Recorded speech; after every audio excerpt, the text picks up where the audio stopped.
All right, we'll do it live. Come into the room and we'll do it live. Come into the room, come into the room, come into the room, come into the room, come into the room, come into the room. Okay, come into the room, please. Thank you. All right, I mean, look. I said no CPT, and I'm under 10 minutes late. Everybody know that ain't CPT, baby. That's on time. CPT is what I usually do. Okay, so welcome. Thank y'all so much for being here. Percy, shout out to you for the super chat. I appreciate you. He said the title, I'm a reformed Dusty. Shout out to Percy. I appreciate your energy, Percy. Sometimes I even wonder, I'm like, are you real? Because I get so many guys coming over here. I just had a guy in my comment section and he was like, wow. You know how black men do that? Wow. He's like, wow. So you married? You married? And you calling men names? Wow. And I was like, what are you talking about? What are you talking about? I said, what names? What names do I call y'all? I don't focus on people I don't care about. What are you talking about? I said, can you tell me the name that I know you ain't talking about Dusty. Dusty is not a name for men of one particular group. I certainly don't use it in that regard here on my channel. I use the word Dusty the way that it was coined by Shira 7. Excuse me? So it's the defensiveness for me. I think there are certain topics that need to be addressed in certain ways. When I'm talking about cultural dysfunction and toxic cultural norms, I'm not sugarcoating shit. Go to church. Go to your mama. They the ones that coddle and sugarcoat shit for you. They're the ones that are happy to infantilize you, which is why you think as a man. I said, can a man be called a name? I never met a man who had a conversation with me about being name called. And certainly not the word Dusty. Much as y'all say about black women on here, you could be on so many people's channels. Since you're the crusader of name calling, why don't you go to all these channels that are calling black women a lot worse? Why don't you go to the channels that are calling y'all a lot worse? I said the Dusties of Blackistan. Are you a Dusty? I mean, it's really that simple. So I have time to coddle people's feelings, and I don't make a habit of it. I don't coddle people's feelings. Ain't nobody coddling me, period.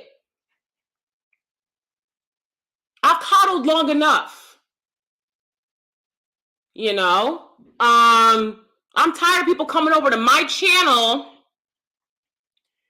and projecting how they feel about what other content creators are doing onto me. You're not going to do that. Go back and look at some of my earlier videos. I had disabled comments because y'all out of pocket. Y'all disrespectful. Disrespectful. You want to talk about name calling? You should see the names that I was called. For what? It's a video being like, hey guys, tee-hee-hee. I'm sitting there smiling, not talking shit about nobody. You this, you that. Where was you when that was happening to me? Where were you when all the dogs needed help? Lawyers in that commissary ain't gonna pay yourself. Where your ass was at? Where your ass was at? Fuck out of here with all that. Stop coming to my channel talking about something. Why are you doing this and why are you doing that? Shut the fuck up. You don't like it? Bounce. I don't give a fuck. This don't pay bills. This shit over here don't pay bills. I already done told y'all that. I have to pay a certain amount of money per month to keep my fucking StreamYard service up. The fuck? I got bills over here doing this shit. I've been eating costs trying to reach out to y'all. This don't pay no bills. Well, I appreciate your super chat, Percy. You're a good guy who doesn't come over here with that BS, who understands that, there's a certain level of dysfunction that I'm addressing, and I'm gonna address it. You married? Wow. But you married and you doing all that? Wow. Yeah, guess what? I'm going to address the things that I have to experience. Period.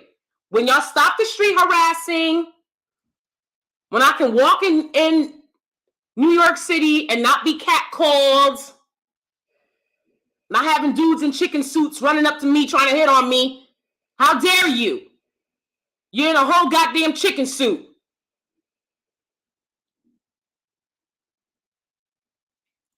So, you know, I want to talk about this topic. If anybody wants to come in on the panel, I'll drop the link.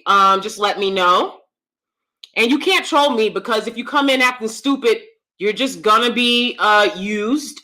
I'm going to use you for your stupidity. I don't do that in anti-intellectualism shit that y'all do. Like I said, you're gonna have to vibrate a little higher. I work with kids and y'all act like kids. So when you act like a kid, trolls, that shit don't faze me. Shout out to the Steelies. Welcome.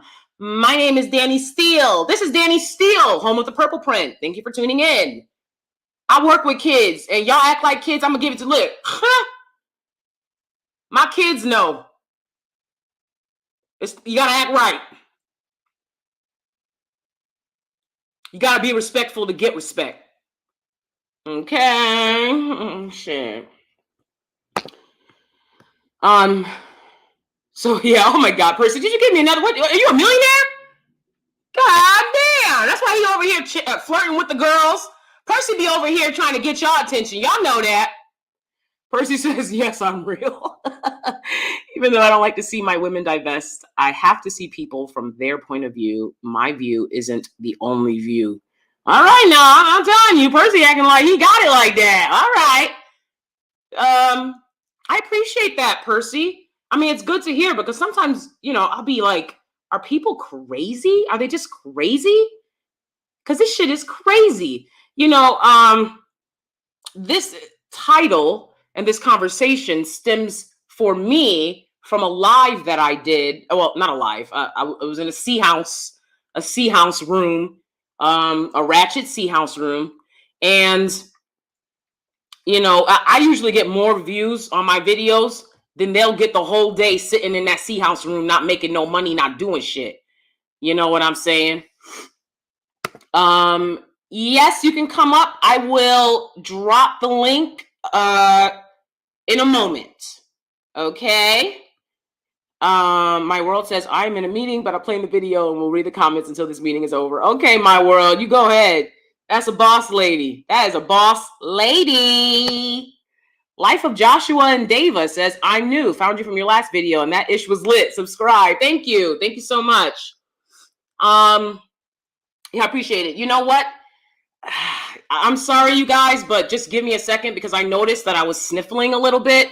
You know, I think it's the change in seasons. It's got me sniffling. I apologize. I'm not on that Katy Perry. I'm not. Okay. We don't do Katy Perry. Okay. I have allergies. So just give me 30 seconds. I'm going to grab a Kleenex and I will be right back. While you're in here, please like and subscribe.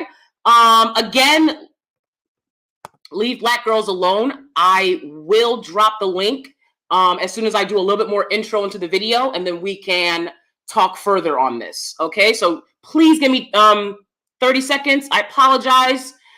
Just pretend Kitten Scandal's music is playing while I'm gone. You know, hey, I can get, you know, that middle-aged black man music. Hey, okay, just hear that while I'm gone. All right, I'll be right back.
Thank y'all for waiting. I appreciate it.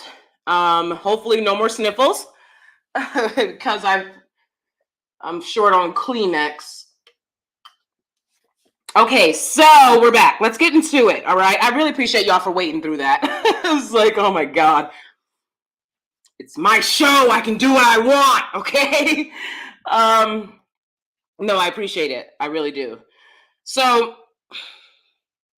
in that conversation, and I want to warn y'all, I spoke on my last video about Black women and even biracial women, from the looks of it, using Black women that date interracially as their little talking points, their little banter, their little way to flirt with Black men, because Black men weren't giving a damn. They were just like, I'm not interested in y'all, point blank, period. Just why you mad about our preferences? Why you mad about our preferences? Then Black women who were with white men started picking up more. People that started getting more visibility, right?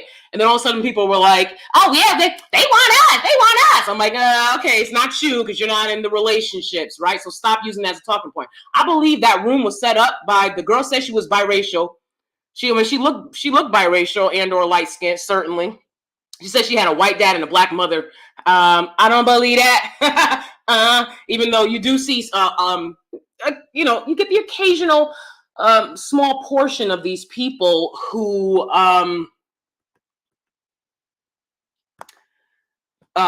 these Black women, white male couples that fail. There's been a story about that recently, and I saw, I've seen a few other stories about it, right? They fail and their relationships cause harm to the children. And so that is a failed Black women, white male relationship. When two losers get together, that's not what we're talking about. When we talk about divestment and we talk about interracial dating, we're not talking about when two losers get together and don't take care of the kids. We're not talking about that shit. But yeah, it does happen, right?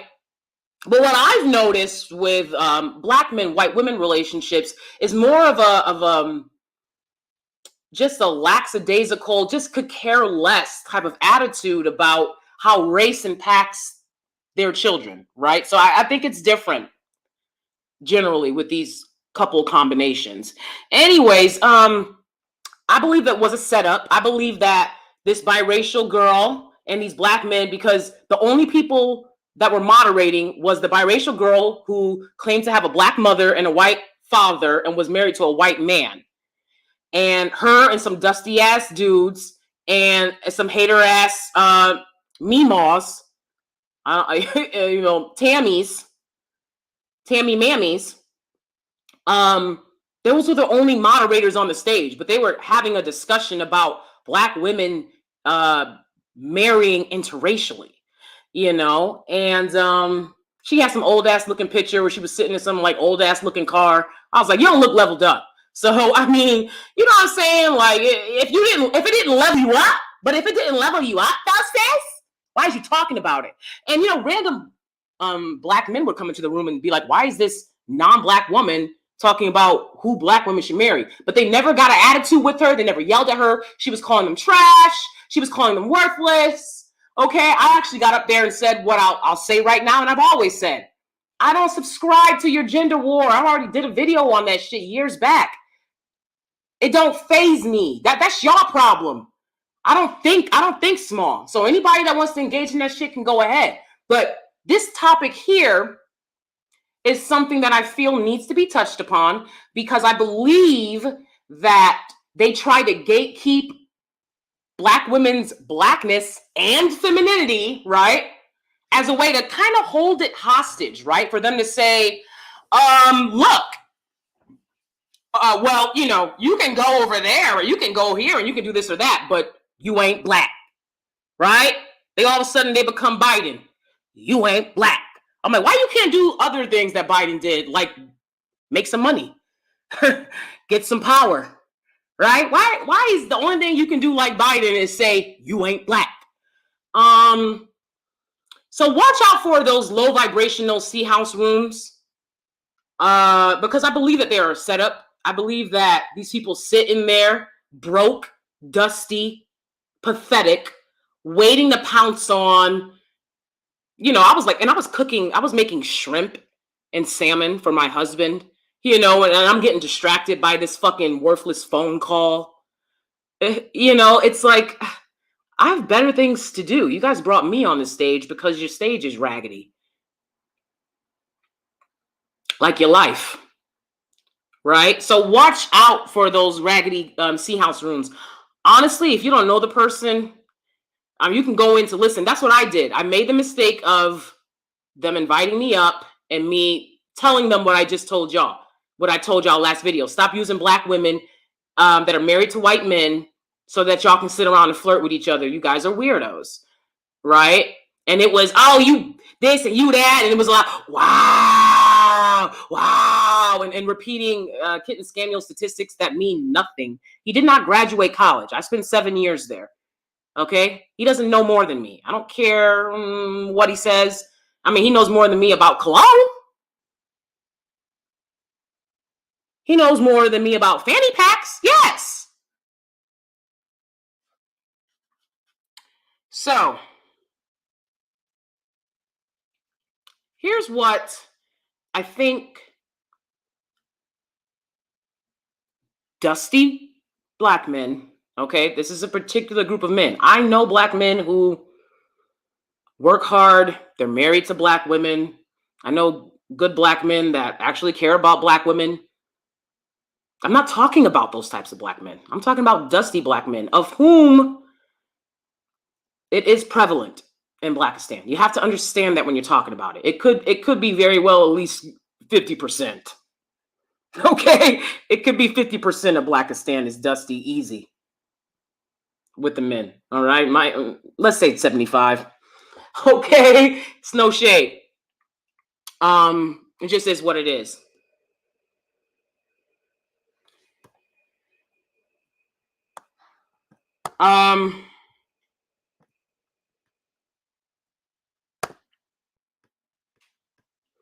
So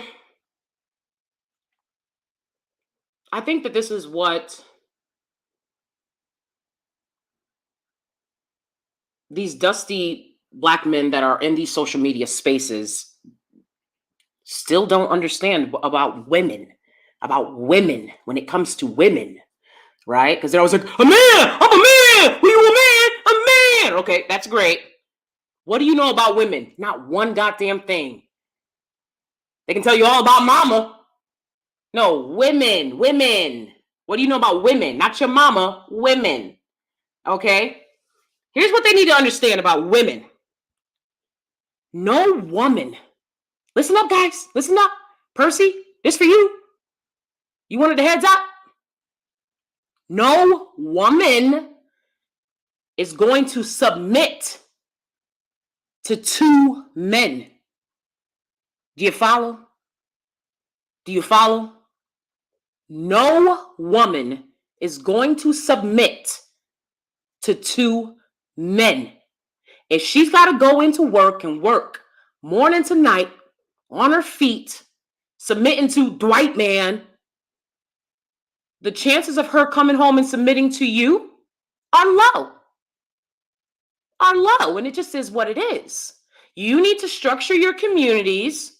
You need to build infrastructure businesses so that your women, like other men's women, don't feel like they have to submit to two men. And then they'll get mad at you, right? But you submitted to that white man. And so do you. And so do you. YouTube community guidelines. You heard of them? You heard? If you don't follow the rules, you're out of here. So this is something that they don't understand. They don't pay attention. They don't look around. Other groups of women are not having to submit to two men. Their men behave as a buffer between them and the dominant society. Y'all offer black women no buffer. Save the individual relationships where it happens. Collectively, there is no buffer to protect black women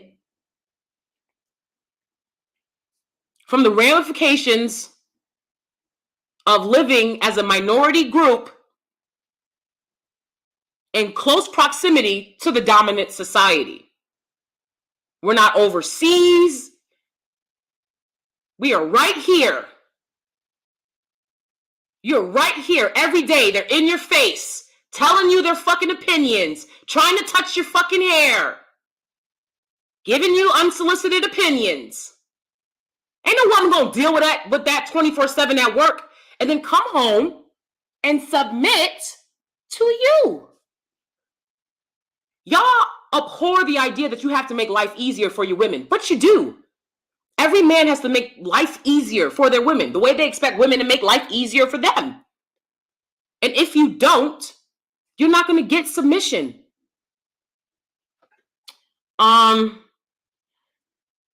So why do they try to gatekeep blackness and femininity?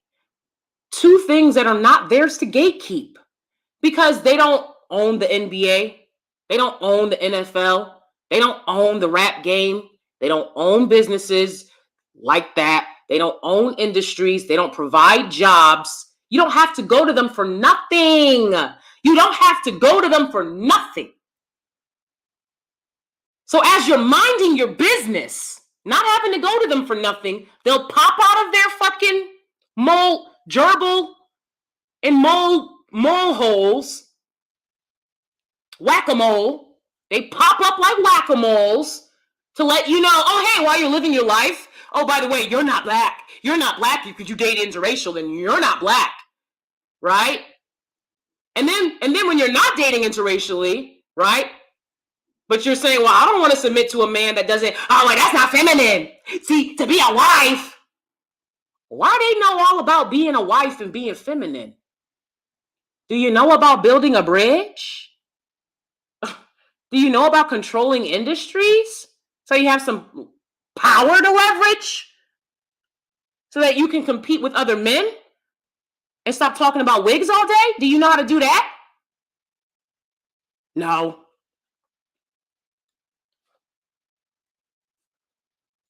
So they're allowed to date out at the very high numbers that they do.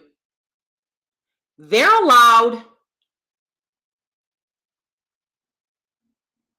to be happy, right? As Beyonce says, to be happy. They're allowed to be happy in their little IR relationships, but you're not allowed to be happy in your IR relationships. Hey, when you got some free time, go ahead and do yourself a favor. Go ahead and Google black men, white women relationships. And look how happy they are. They're so happy. But you don't get to be happy. No, you're supposed to be on standby. You're supposed to sleep with men you don't want to sleep with. You know who else I don't sleep with? Up-and-coming actors that I'm just being honest, right? Up-and-coming actors. I also, right? I determined to myself, I'm not interested. I curved a lot of non-black male up-and-coming actors, right? Because they weren't top shelf. Struggle actors. They struggle rappers, but they're struggle actors. I'm not a struggle actor. I get paid to do various jobs in the field of acting. Just because you don't see me doesn't mean that I'm not out there. One day you'll see me. Okay, I promise. You'll be like, oh, it's Danielle. Oh, DanieSteel, right? Oh, that's her. Yeah. So I do decently. It's a very tough profession. I don't have any connects. Well, very few. I'm not from a rich family. I'm not from a connected family. I'm doing all of this on my own. But, I'm going to be honest. There's a lot of, struggle actors out there that I curved. They weren't even black. A lot of them, right? There were black ones too, certainly. But no, I'm not interested in guys that are like, I'm pursuing my passion. That's great. I need a man that's going to protect and provide. I don't need a man that's pursuing a passion. I don't need that. But good luck. I wish you well. You don't see them making videos. Somebody else will sleep with them. They're good. You don't see them pressed.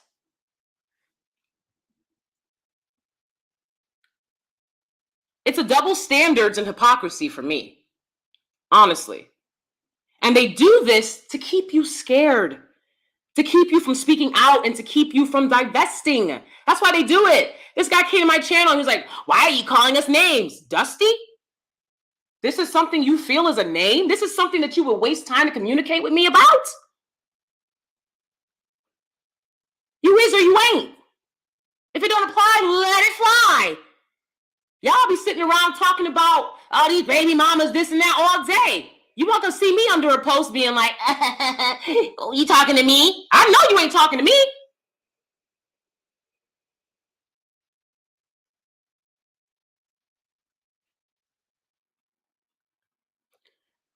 These are tactics that are employed on me to this day. So you're damn right I'm going to address it. Why you married, but you talking about things that impact your life? I thought you was married. I thought you was, y'all don't know what marriage is. Statistically. Y'all don't know what femininity is because you're not women. I don't let dust tell me things that I know. It doesn't happen. I'm not one of these goofballs sitting up here with an empty ass head waiting for you to fill it. I'm not. I read books. Okay, that's what fills my head. Books. Read, nigga, read. Okay?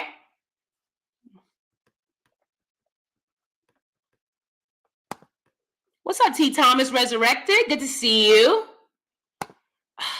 It is disgusting there. I mean, it is so low vibrational, low frequency. Again, a lot of those conversations are set up by dusty, broke people. It's like, can you get a job, please?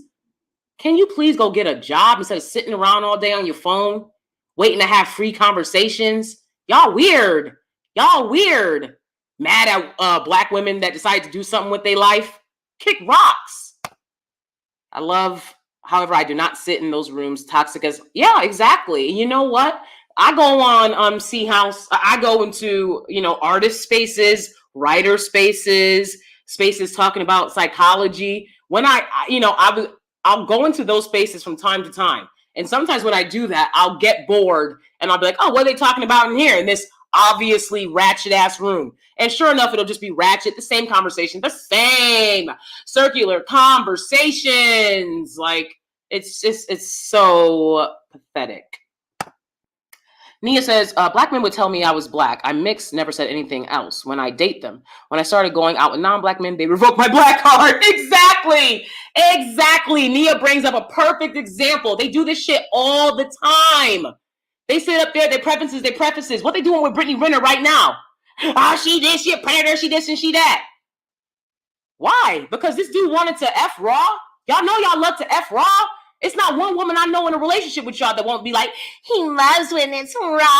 I'm like, I hope he loves child support, you big dumb goofy. I hope he loves child support and paying bills. Because what you're not going to do is set up a fucking GoFundMe being like, I'm me and my baby. That shit don't faze me. Where is the baby daddy? Where is the baby daddy? See, it's the same. That's what I'm talking about. To come on here defensive as a man, when I call out everyone and everything, no ism formed against me will prosper. And I truly feel that my haters are my motivators. Young Money, okay? No ism formed against me will prosper. So now they mad at Brittany Renner because she didn't get duped in that relationship. They always seek to dupe.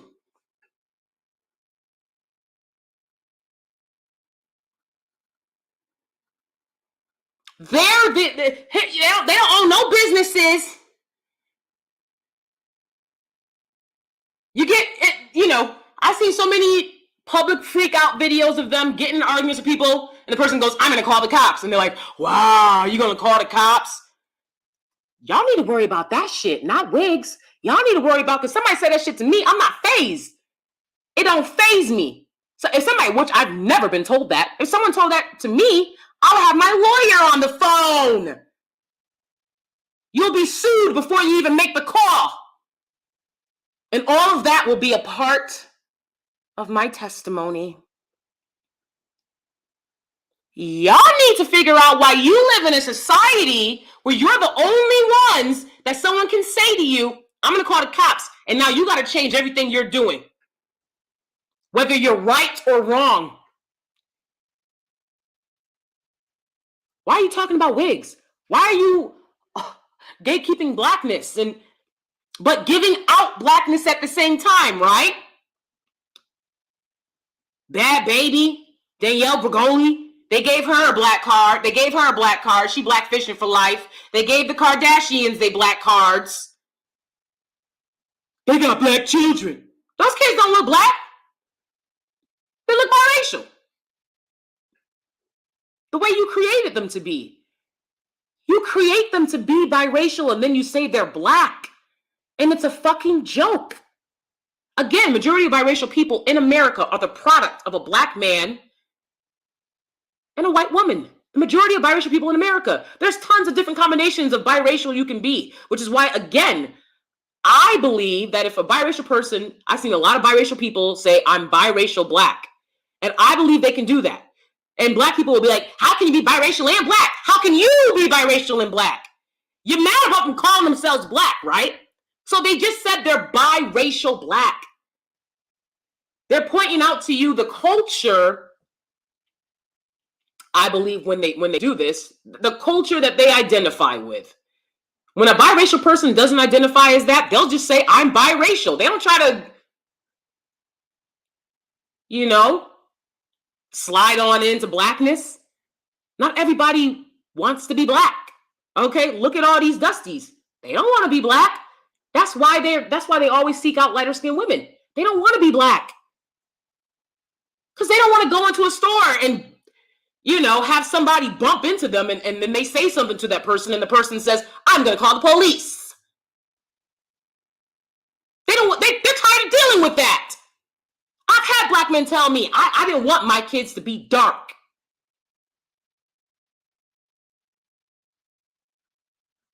Yeah, ask them a few questions when they on that Mary Jane. See, you get on that Mary Jane with me, and I'm going to start asking some interview questions. Because they lie. They lie. Who are they to gatekeep blackness when they give it away so fucking freely? You gave away the NBA. The NBA is biracial. You gave away the rap game. You gave it away. You're going to blame black women for that when there's no black women in those spaces with any type of power to do anything? But they just blame black women for everything. Anybody that does that, that's just like, I just blame black women for anything. To me, I swear to God, like, you don't exist. I swear to God, I have nothing, like, I'm immediately like, okay, this person's done. You don't have the power to tell anyone who they are or what they aren't. They do this to biracial women. You black. It's just a tactic to shame you into reserving yourself for mediocrity, reserving yourself for dust. It's a bunch of broke men out there, but they don't whine and complain the way that these dust mites do.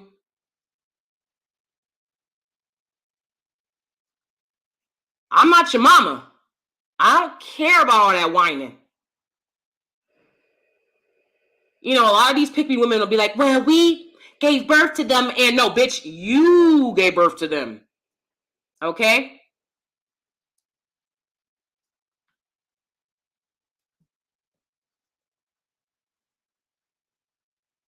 Speak for yourself. I don't owe these niggas shit. I don't owe a man a goddamn thing. Except for my man. They want to pretend like they weren't in undergrad and grad school chasing whoever would sleep with them, chasing lightness and whiteness. They want to act like that they weren't doing that. And if you weren't doing that, nigga, I didn't know you. okay? I was in college. You understand? I don't have to leave college and go to the corner to find a husband. I don't. To go to the stoop, to go to the bodega. I don't have to go to any of those places. I can go right the fuck where I am, at a university.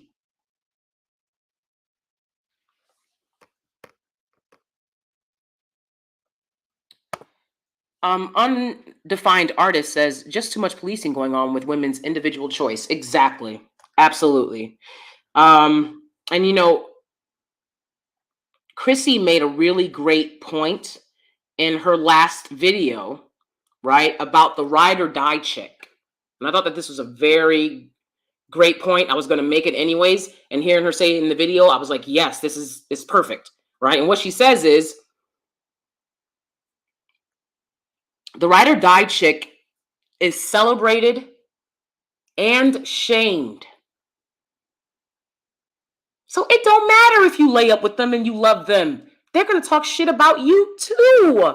They're going to talk about how stupid you were to lay up with them and make babies with them. How stupid you were. And if you're not doing that so that they can call you stupid, then they're going to be like, okay, well, I'm going to take your blackness. I'm going to take your black card. You don't run shit over here. Y'all don't make meals. Y'all not the center of family gatherings. Who gives a fuck about your opinion? You don't have power because you're a man. I'm sorry. That doesn't automatically give you power. Not in this society. Now, there's a lot of societies that you can take your ass on over to where men instantly get power. Guess what? You'd have to compete with the men that are there. You ready for that? Are you ready for that? Because they don't want you niggas over there knocking up they women. Yeah, they got rules over there. They're not going to let you just knock up their daughters and leave.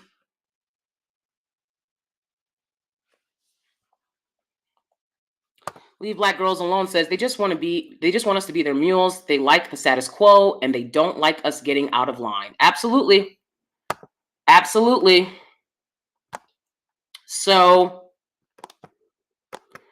what I'm going to do now is I'm going to drop the link, and anyone that wants to come up and join me in this discussion can do that. And, you know, take your time, and I'll just continue discussing it if and until someone else joins me. Remember how they treated Corinne Gaines and Sandra Bland? It was disgusting. What more do you want? Call them stupid. Sick. So what you're dealing with is a group of males who do not like women. They hate women because they hate their mama. They hate their mama because they hate themselves. They don't understand that a lot of how you feel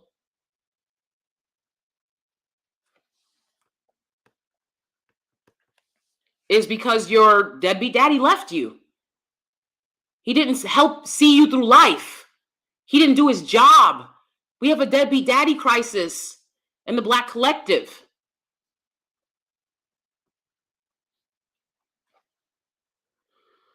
It's very clear that they want you in the gutter with them, right? And to me, it gets very draining because it's like, I'm not going anywhere. Like, I already been there. I already know what that's like. I'm good. I worked every day of my life since I had consciousness to get the hell away from that shit. Every day of my life was devoted to getting the hell away from the toxic cultural norms and the given circumstances that I was born into that I had no control over. I don't know what you mean by this. You know, I'm not the greatest at this bringing people on. So if there's something else I need to do, okay, y'all can hit the link. Alexander Brandon. Y'all can hit the link and come on up.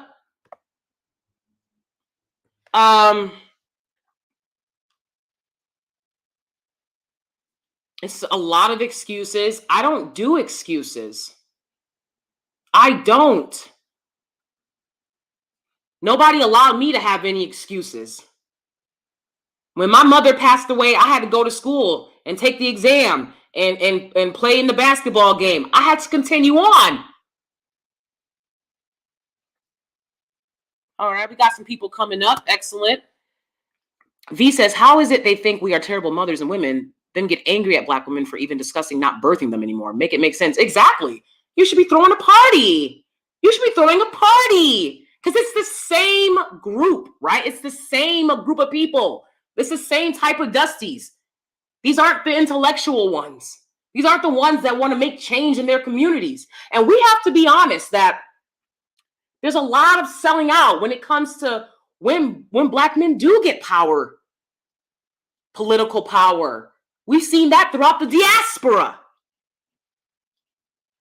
There's a lot of selling us out, right?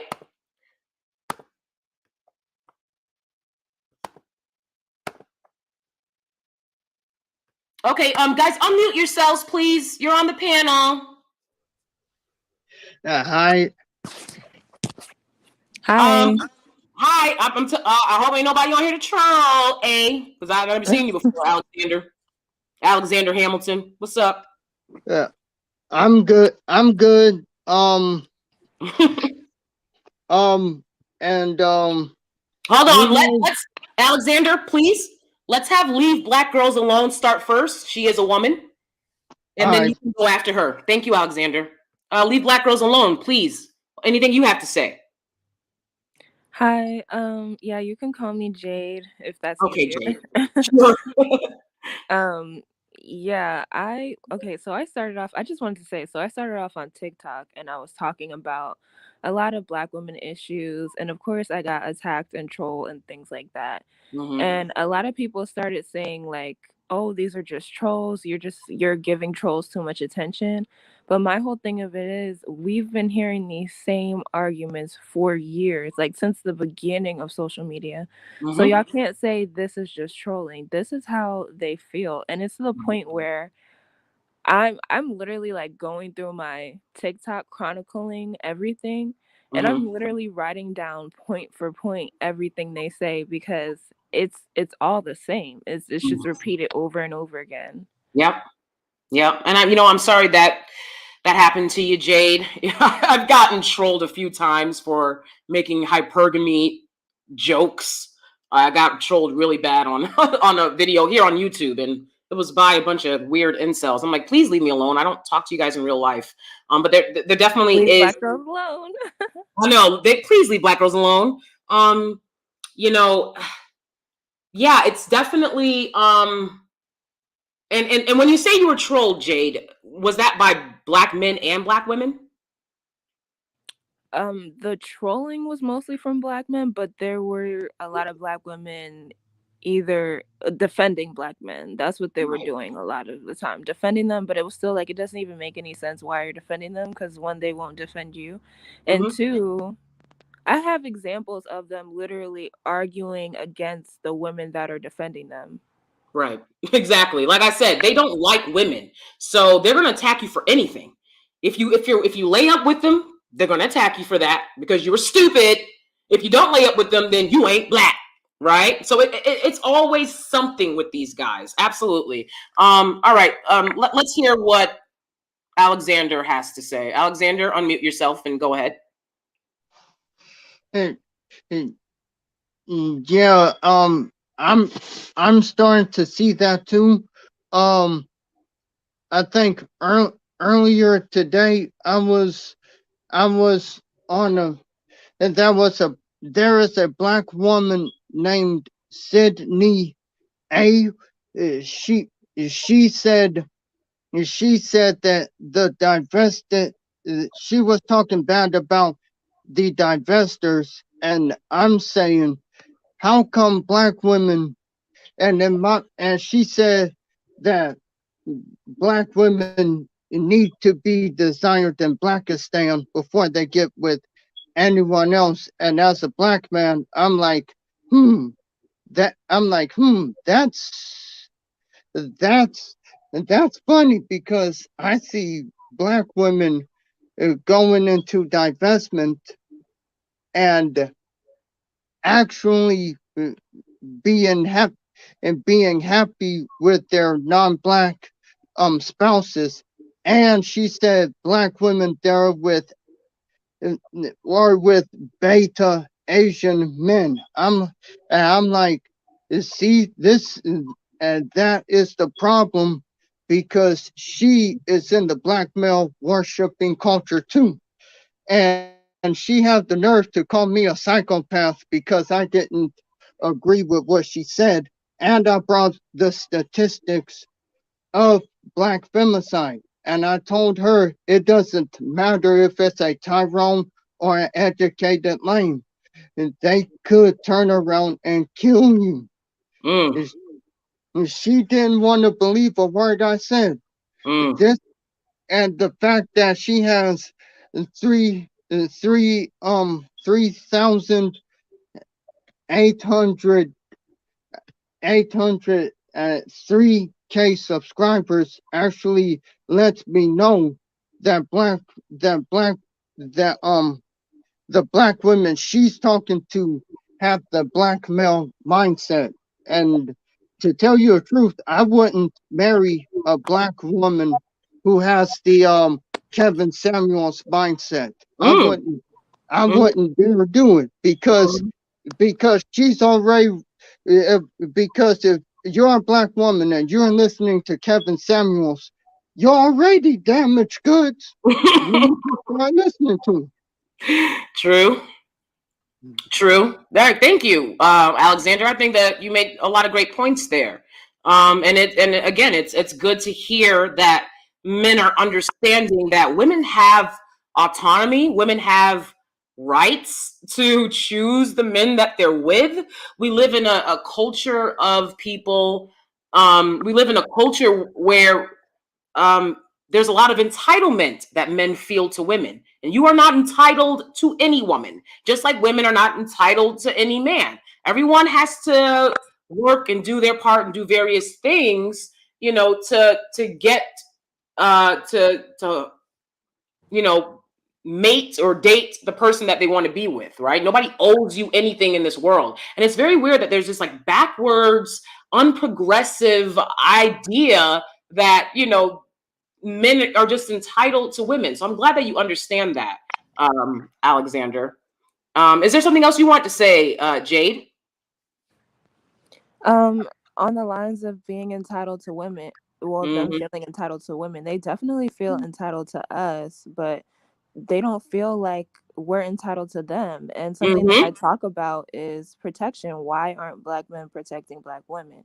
And it Mm-hmm. just always devolves into just like, first of all, like, why can't black women do it yourselves? Aren't you independent? And just like all these other excuses. But it's just like, why do you expect something from us, but we can't expect anything from you? Exactly. And I'll tell you why I believe that is because of the infantilization that they get from their mothers and grandmothers and aunts and sisters and their come up women.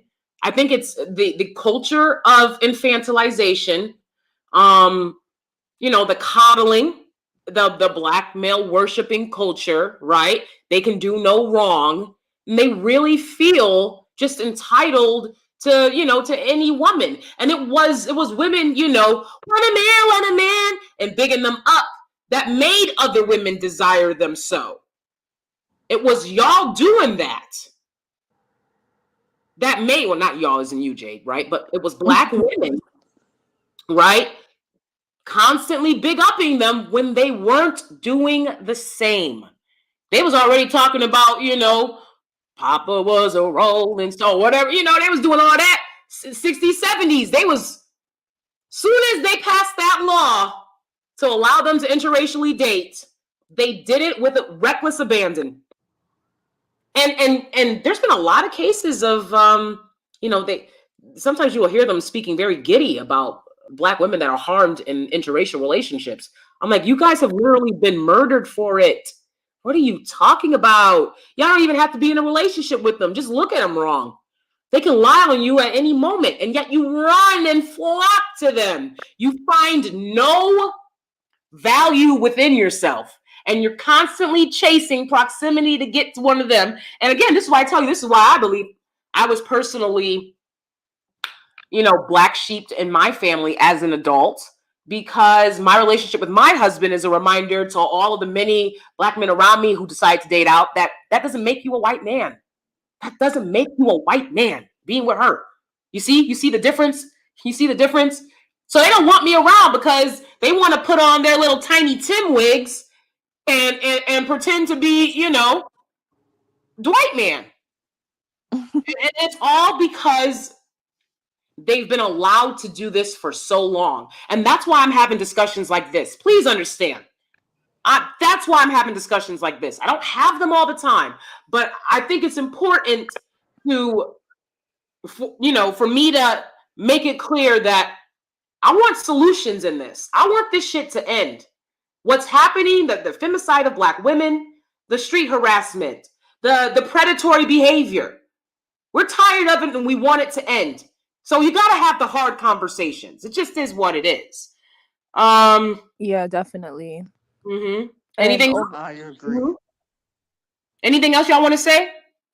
Well, yeah, and even over on my channel, I preach do not give black men anything. Don't give them absolutely anything. And it's because they have to learn what it's like without our support. And Absolutely. I think it's going to have to get really, really, really bad for them to realize that it's serious. It's like, I don't know what else it would take. And we have to withdraw our support at all costs. Absolutely. Absolutely. And you sound young, but you sound, very wise about this. So you won't be wasting your youth, wasting your pretty, right? Being scared today. I know so many, I've told the story before. I was doing some show, background work on some show. And I met an older actress, an older black woman. She was in her 60s and she was asking me about myself and things like that. Percy be on here trying to flirt with y'all. If he got himself a good one, he wouldn't be giving away all these super chats. But I appreciate your super chat, Percy. She, this older black woman said, she was like, wow, you're in an interracial relationship. She said, I was in love with a white man, many years ago, and she was like, but, I couldn't be with him because it wasn't acceptable. Nobody in my life accepted it. And she's like, I wish I had to this day. And she was just alone, and then they'll sit there, right? You gonna die alone. Then you get with a man. Oh, not that man. I mean, it's always something. The thing is, they're gonna die alone. Like y'all die with no family, nobody. You're dying in the nursing home. Even the nursing home people don't even want to deal with you. At least black women have their family and their kids by their side. Like, stop trying to like, browbeat us. It's ridiculous. Right. That even the nursing. Yeah, that's true. Lord. Mocha Mommy, welcome to the stage. I haven't got a chance yet to listen to your video, so I'm really curious about what you have to say about all of this. I just want to say, thanks for having this conversation, because I think that women who are in interracial marriages, we do sometimes lose a lot of family members and friends, and our blackness does get questioned, and our loyalty to black women's, I guess, empowerment and betterment, it gets questioned a lot, especially if you're, I don't know, maybe you're part of a certain sororities, or maybe even certain part of charitable organizations that help black women. They almost side-eye you, especially if you have, a certain last name, and so I can. That's why I'm grateful you're having this conversation. Absolutely. Do you? Of course, I don't want you to tell me your last name, but do you have a last name that's indicative of a non-black person?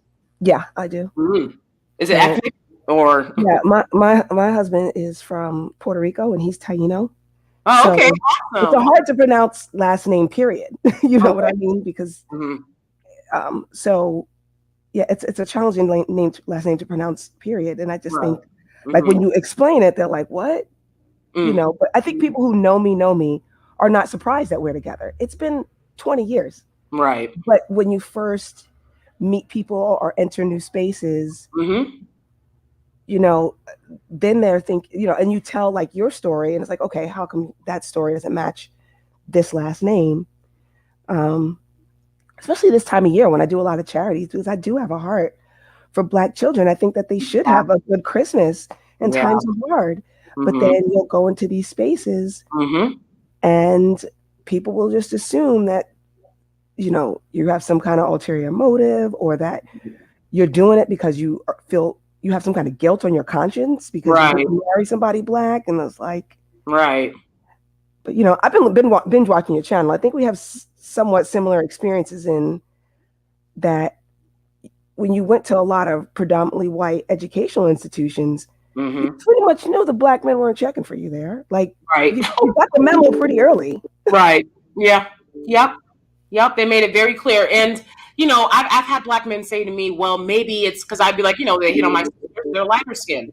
And they'd be like, well, maybe it's because of who you are. And I think they were trying to imply that, I'm an awkward Black girl. I think they were hinting at, I'm definitely more reserved. You know what I'm saying? And that's not what men are looking for. Okay, so kick rocks. So if you don't like it, then kick rocks. Why are you commenting on my current relationship? And, you know, I actually had a conversation. You reminded me, Mocha Mommy, of a conversation I had with, I was chilling with a bunch of different Black women from throughout the diaspora. So I was the only American woman. No, they're all first generation, American. And I was the only like descendant of chattel slavery. And so there's definitely what I've noticed with my friends throughout the diaspora is they'll just be single. They're not going to date out because a lot of them, they do have fathers who worked very hard to get them to this country, right? And they're just not going to date out. And so I was having a conversation with a friend of a friend, and, you know, she was like, where's your husband? And I was like, oh, he's home. And like, why didn't he come? I'm like, it's a Black function. Y'all be online talking about something. Don't bring your white partner to our spaces, crying and shit. So, you know what I'm saying? Like, I've been with my husband for 12 years. Like, we can move differently. You know, he always has work to do. My husband is a man. He builds. So he always has work to do. So, and it wasn't that I felt he wouldn't be welcome into the space, but you know what? I didn't want him to have to bump into someone like that who was waiting to like have some nasty little side-eye opinion about interracial dating, especially when it pertains to Black women. Because again, I don't see them do this with Black men who are dating white women, you know. And this girl had just gotten engaged. She had her engagement ring on. I had my wedding bands on, you know, and my wedding bands are, okay. And, you know, I felt like she was like, oh, well, you might got those big engagement bands on, but my husband has to work. We're building over here. That shit don't faze me, you know, but she was trying to shame me. And I'm like, bitch, you can't shame me. I'm going back to the suburbs. You can't shame me, but nice try. And I don't do the work that I do for Black people because I have any type of guilt or survivor's guilt. Although, there is a sense of survivor's guilt about certain things. You know, I've been in very bougie spaces and I'll be like, oh my God, but at that point, I'm thinking about my mother and grandmother. I'm not thinking about you niggas I don't know. So please understand that I don't feel bad for people I don't know. People I don't know haven't helped me. People I don't know didn't help me get out of foster care. People I know didn't help me get out of foster care. I had to go the whole goddamn way through it. You didn't help my mother. She loved Black people. This is how you know that they're phony as fuck. My mother married a Black man, dealt with his dusty behind, gave her life to her family and friends. Everybody was Black. And nobody was there for her children when she passed. Y'all can kiss my ass. You know what I'm saying? Like, you're not gonna ever. And this is why I want to have this conversation. We no longer justify, explain. You kiss my ass. And when I saw this bitch was trying to be shady, I was like, when two can play that game, bitch. Now your man is eyeing me. It just is what it is. It happens very quickly. Okay, and I'm not gonna have a problem with it. But this is the kind of stuff that they do to like pledge their allegiance to the black men around them, right? To be like, look, I would always stay by you. Go stand by him. Go stand by him. I'm going to go back to my fucking deluxe car and drive back to the suburbs when this is over, you know? And we no longer have to explain to them, I'm black with or without you, bitch. The fuck? It's a lot of dudes, like I said, running these conversations, but for scamming black people, wouldn't have a dime to their fucking name. You're not more black than me. And guess what? I'm not trying to be more black or this black. That shit don't matter to me. Like, again, I've said race is a social construct. That's people interact with you, they determine your race. The fucking end. The fucking end. Y'all don't control shit. Go build a business. You don't control shit, and you're not going to control black women's blackness or femininity. Even though y'all the femininity, rest in your femininity, queens, you know? But yeah, it's, I think that it's sick that they would rather push us out and accept the non-black women that black men bring over. They accept them. They don't make them feel like outcasts. They don't make them feel like not welcome. I think that's sick, and I think you deserve. If that's the setup, then y'all get what y'all deserve. These bitches don't give a fuck about you. They barely give a fuck about those kids, but that's a whole nother story. Okay. Yeah, if they're not protecting us, like I was saying, if black men are not protecting black women, they're automatically not protecting black children, and there's no way around that. And it's because they do not care. They just don't. Yeah. Right. Well, I'll say this. Alexander, he's very supportive of black women in our self-improvement spaces. So he's been a good ally. And, you know, even, appreciate you, Alexander. Yeah. And even though, you know, well, I mean, I appreciate your platform a lot because you are very straightforward, you know, where me, I'm not that way. Like I'm very much, you know, a self-professed mean girl. Like I'll be nice, but then I'll do like some backhanded shady stuff, like like, you know, like even now when people will say slick things, I'll say something slick back, like oh, you know, maybe you can get your husband whatever to bring his truck and we can deliver these toys, you know, to the church and blah blah blah. Oh yeah, that's right, my husband is blah blah blah. Oh okay, oh I'm so sorry to hear that. Even though I already knew that, you know. And it's crazy how, you know, those cousins who stop calling you, those friends who don't hang around anymore. Now they want to know how you did that, because let's be honest, if you're, I mean, I don't know how old you are, but if you're a black woman in your 40s, your friends are single again. That's the reality. I mean, they're single again. I'm not in my 40s, but you know, I'm eternal. So, but I'm not in my 40s yet. But yeah, definitely. Even at my age, I'm seeing that. I'm seeing people, you know, the first marriage is over for most people. Right. And it's like, and even, you know, when I drop my kids off at school, and that's like, you get side eye, especially by other black men, because the reality is my children are in high school. The reality is they're not with their spouse anymore, and we're still together. Like we're right. You know, we're still together. And, you know, I mean, I know you speak about your husband is a mathematician. My spouse is an IT, and, you know, extremely intelligent guy. You know, but I think that when people hear the accent, they think he's not smart. So again, he gets a lot of like passive aggressive, low key shade. And when I really started noticing it is when, because my spouse played Major League Baseball, and he's always coached our kids' little league. And a lot of African American men always are trying to flex on him, like athletic wise, like, well, when I was in high school, well, when I was in high school, and my husband's really good at the low key shade too. And he was like, oh, what's your last name? Because you look like such and such. Because I remember when I used to play for Cincinnati, there was this one guy who played for the Minnesota Twins, and he looked just like you.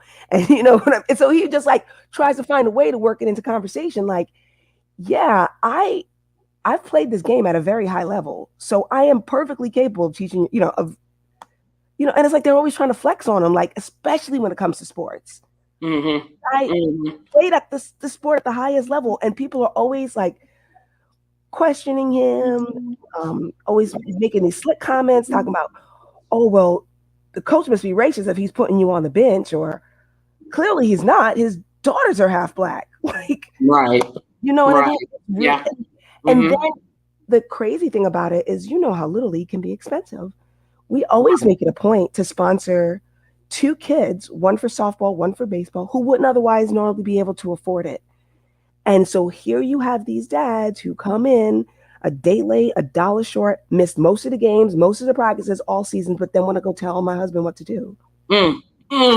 After we're the ones who've come out of pocket so that kid can play. I mean, I'm grateful that you're having this discussion. I'm sorry, they're trying to tell a Latino man, or do Puerto Ricans identify as Latino? Yeah, exactly. Latino man how to play baseball? Yes, that's so crazy. You realize that, like, the hubris. Like, think about it. Like, if you really think about it right now, like 16% of Major League Baseball comes from that 3,400 square foot island. Yeah, like, anybody knows that baseball knows that. I played softball when I was in high school. All right, so I mean, and I think that because of how much I love the sport, I don't think anybody's surprised that I have a Puerto Rican husband. Like, nobody's surprised by that. But people who don't know me would like think that, well, first of all, they maybe think that I'm not African American. But then when I'm African American, I'm proud of it. And I'm proud of what we've accomplished. And I'm proud of how far we've come. Yeah, there's dysfunction, but ultimately I'm proud of who it is we are. Yes. That they automatically assume that because of my spouse that I'm not. And yes. I remember I told a male family member who's married to a white woman, I said straight out, I said, I'm the most pro-black person in the family. I said, period. I am the most pro-black person in this family. I go out of my way to work in black communities. I marched with Black Lives Matter in New York. They had the helicopters flying overhead. I have my white husband there with me. Are we scared that they're going to fucking shoot us? Get the fuck out of here. I didn't see you niggas at the march. Fuck. We was walking past black people and I was like, get your ass in the fucking march. Let's go. And that was, when Black Lives Matter first started marching. It wasn't during the pandemic. I have to take care of my health. I have a compromised immune system, so I couldn't be out around people with this cove. But when Black Lives Matter first started, I was out there marching. My husband and I had been to panels about race, because one thing that I'm not going to do is allow whiteness to continue to harm me. I've been racially harmed enough at PWIs. And one thing I'm not going to do is allow my husband to be ignorant. We have to move together. We've been to counselors and therapy so that we can understand each other. And we're both American, but there's a lot of cultural differences. We both went to private schools. There's a lot of cultural differences. I grew up in the hood, and he grew up in the suburbs, and he's a white man. And absolutely, it's, I've had Black men who are married out and stuff. Anyways, this Black male relative looked at me like, huh? What do you mean, huh, nigga? What are you doing? What are you doing? Just existing so you're helping out people? No, you're not. I'm glad you made it through the day, bruh. But get the fuck out of here. You're not doing anything. I'm out here doing works. People will come to my channel and talk to me like, what are you doing for Black people? Are you not on my channel? Y'all act like y'all all got channels set up to bring attention to this shit. Y'all all dealing with trolls. Y'all act like y'all all dealing with trolls and negativity to try to reach out to Black people. So that's something right there. I work with Black children. I work with charities. I go out of my way to give back to foster kids, the majority of whom, well, large percentages of whom are Black children. You know what I'm saying? So miss me with the fucking bullshit. And again, it's this. I think they're the ones that feel. I think that we are a reminder to them that you didn't have to do it the way that you did it. You could have had maybe something better for yourself. Who knows, and now you've lost out. But there's definitely, go ahead. I agree. And I think like some of the mistakes that we make as Black women is thinking that, number one, we're not interested, because a lot of us are not. Let's be real. And then two, just like, I feel as if when I do talk to Black women about dating out, this happened a lot. A friend of mine was recently divorced, and I was helping her through online dating profile and all that stuff. She was kind of like, well, if a black man doesn't, I'm like, why would you treat a good man like a consolation prize? Right. Because he's not black. Right. Well, if these white men don't act up, you know, or if these black men keep acting up, then I'm like, well, why would you treat him like a consolation prize if it's a good guy? I mean, now the guy she's with, my girlfriend who I was helping with, is Caucasian guy, and he is a great guy, you know. Definitely like I mean, I live in Texas, but so you know how some of those Texas guys are, a little rough around the edges. Mm-hmm. Mm-hmm. You know what I mean? Likes to Mm-hmm. self-sufficient to a fault. That's what I like to say. He's self-sufficient to a fault. But at the Mm-hmm. same time, like, how great is that? How great is that? You know, he's like, I'm a, you know, kill you a deer and I'm gonna fill up your freezer. And I'm like, that's actually, to me, I feel like that's a romantic gesture. It is. Like, you know what I mean? Mm-hmm. Like, I'm gonna go kill you a deer and fill up your freezer. Right. You know what Yeah. I'm saying? You know, Mm-hmm. he drive that big truck, and I'll just be like, you know, because he, for some reason, filling up the freezer, that's a big fear for like guys who grew up ranchers. I didn't realize that, you know. And I had to get him, like you said, those cultural differences to explain to him why that was a concern for him. Because a lot of times, I'm not going to say this about all white men because I don't know all white men, but I feel as if they're afraid of something or like have a concern for you, it comes across like something else. Like he will say like, how could your freezer not be full? It's November, you know. But then the reality is, you know, he's been through tough times and he doesn't want her to experience those tough times. So he wants her to be full because that would give him peace of mind. Mm-hmm. Like that's what protection looks like. Some of us, because we have been so unprotected, we don't realize that that's what it looks like. Right. You know, him wanting for your freezer to be full, him making sure you have enough ammo, him saying like, what is that noise with your car? And why have you been driving around like that? You know, that's another one. Like black women, we've got to kind of accept that. Like that's what protection looks like. Sometimes it is, and then sometimes you really have to do, I guess, I don't want to say submit because that sounds so stupid, but you do have to kind of yield to understand that fear and be like, you know what? Can you take your truck and take me to Costco so I can get a couple cases of water? Because the reality is that's going to make him feel better. It's going to make him know that I've done something to make sure you're provided for. And sometimes that gets lost in translation, I think, when we say IR. I mean, I live in Austin, so it's not as uncommon here. Okay. In certain parts of the country. But I just feel like that's one of the things we got to realize, that sometimes that stuff gets lost in translation. Yeah. And I've been to Austin. It's beautiful. I love how you guys are like, have like, you know, gun culture things, stuff like here. Cause you know, up here in the tri-state area, you know, there's like no guns, you know, I mean, that you know of at least. But yeah, I absolutely, agree with that. My husband, you know, when I do a show, my husband will usually be like, okay, I'll pick you up. Right. And I've even had, because I want y'all to understand how much people try to pretend like a black woman dating anyone else but a black man is like the worst thing in the world. I've had white women be like, they were like, is your husband controlling? And I was like, controlling? Do you see me? Like, I don't understand what's going on. Why would you? But they were like, because he has to like pick you up. I'm like, because he wants to help his wife.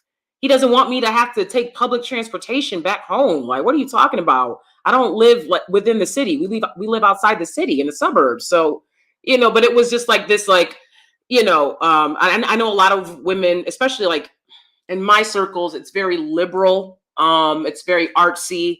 So no one says my husband. No one. Everyone's like my partner. And I'm the only one that says my husband, and I'll get side-eyed for that. I didn't marry a man for a partner. If I wanted a partner, I'd have a roommate. I married my husband so I could have a husband, you know, and people will, you know, even I've had white women kind of treat me like I'm worse for having a white husband than they are for being white, having white fathers, being in white families, their white husbands even.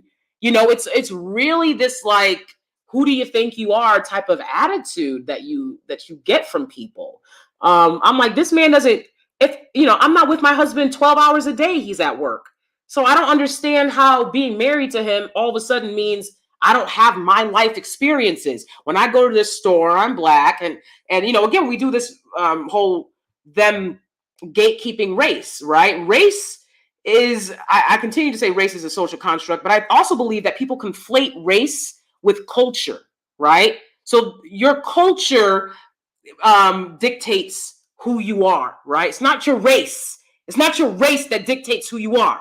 It's your culture. And culture is a combination of your ethnicity and your nationality. That's largely where people get their culture from. So that's not something you can ever take away from me, all right? I ate neck bones, chitlins, collard greens, and butter beans like everybody else, okay? You know, so you can't take that away from me, but they'll try to take away Blackness. Well, bruh, if you need it so bad, you can have it. You know what I'm saying? Because ain't nothing gonna change over here. Yes, go on. Yeah, but my question would be, so how is it that Black women who date white men are not Black, or just non-Black men in general, but when Black men have kids with white women, those kids are Black? Mm-hmm. Yeah, I mean, I wish I dropped the link. You know, I'll drop it again because I would love one of these psychopaths. I'm sorry, you know that, but that's all you are to behave this way to me. If they can explain, if somebody who doesn't agree, and you can come up if you agree as well. We have a little bit more room on the panel, but if you don't agree, come on up and tell us why. If you're disrespectful, you're gonna get cussed out and sent back to the gulag. So that don't matter to me. I get cussed out all the time by kids. So kids, trolls, y'all all the same. Y'all don't grow up. And you gotta understand, these men don't grow up. A lot of them be the same age. These dusty dudes, a lot of them stay the age that they were when their daddy left for that white woman. The age they were 10, 11, 12 when your daddy left and decided not to come back for the family and made his little new family with the white woman. That they stay that age and they stay in that mentality. You'll see it the way that they act, the points that they make. I'll say something very statistically true, and then they'll respond like, you know, that's not true. Wow. I'm like, listen, I spent years at university, and it wasn't to have conversations with the likes of you. Just going to be honest. As far as I'm concerned, they're not a part of this conversation. If somebody intelligent wants to come and debate it, that's fine. But I don't need no wow. Get over it, bruh. Your mama didn't raise you right. Your daddy should have stayed. You know, but it's a lot of the coddling. It's a lot of them not understanding the difference between race and culture and ethnicity and nationality. They're ignorant as all hell. They don't know anything about anything, but they want to run something. How to interpret statistics at Mm-hmm. all. Exactly. I'm like, did you take psych stats? Y'all don't even know. You have to have context with statistics. You can't just be throwing like, they'll be like 92% of people. I'm like, what are you talking about? Y'all are crazy. They're using bar graphs and circle charts. I'm like, if you don't get your circle chart ass the fuck on out of here, y'all are weird. They'd be like, Black fathers are the most active fathers. I'm like, that's not even what it says. It says of Black fathers who are in their child's life. They are the most active fathers, but that doesn't mean Black men are the most active fathers overall, over everyone. Are you serious? Like, how could that even be possible? Yeah. Well, I mean, also too, they failed to take it out of context that study was done between 0 to 19 months. And if you really think about it, during that period of time, if we're honest, 56% of Black women are the primary breadwinners. So of course, Black men have to be the most involved when their children are at that small age, simply because they're not the primary breadwinner. True. You know, and we have to take that into consideration as well. A lot of people read that far. Yeah, I mean, but like that's what I mean by putting into context. You know, I mean, I'm in healthcare, and when people would say dumb things like that, I'm like, well, you have to understand that there's a lot more that goes to it, because that study was done by the Centers for Disease Control. And you're right, a lot of Black men up into that 18-month mark are the most involved, but a lot of times it's because that woman's their meal ticket. Yes. You know, and you have to acknowledge that, you know, and but then once those children hit school age, preschool, daycare, that's when those relationships get very, very rocky, because not only are the dads very emasculated by that situation. But you also have the children who become a little bit more independent, and there's a lot less of a need for a babysitter, but more of a need for a provider, and then they can't fill that role. And Yes. that get angry. Now, I did stay home with my kids for the first 3 years, and it was a good situation, but it really wasn't for me. So I've always worked part-time. It wasn't until my youngest got into high school that I started working full-time jobs, and I realized, like, oh, this is for the birds. Yes. So, yeah, part-time is just better for me, and I don't think that has anything to do. Now, if we're being honest, I do think like Latino men do take pride in being their family's provider. Right. But at the same time, that wasn't that he made that decision. It was like, you know, even if you do have teenage kids, it still is a challenge, especially when one is a very good athlete, you know, and you have the win games, and, you know, we eat a little bit more consciously. So, you know, we don't eat out a lot.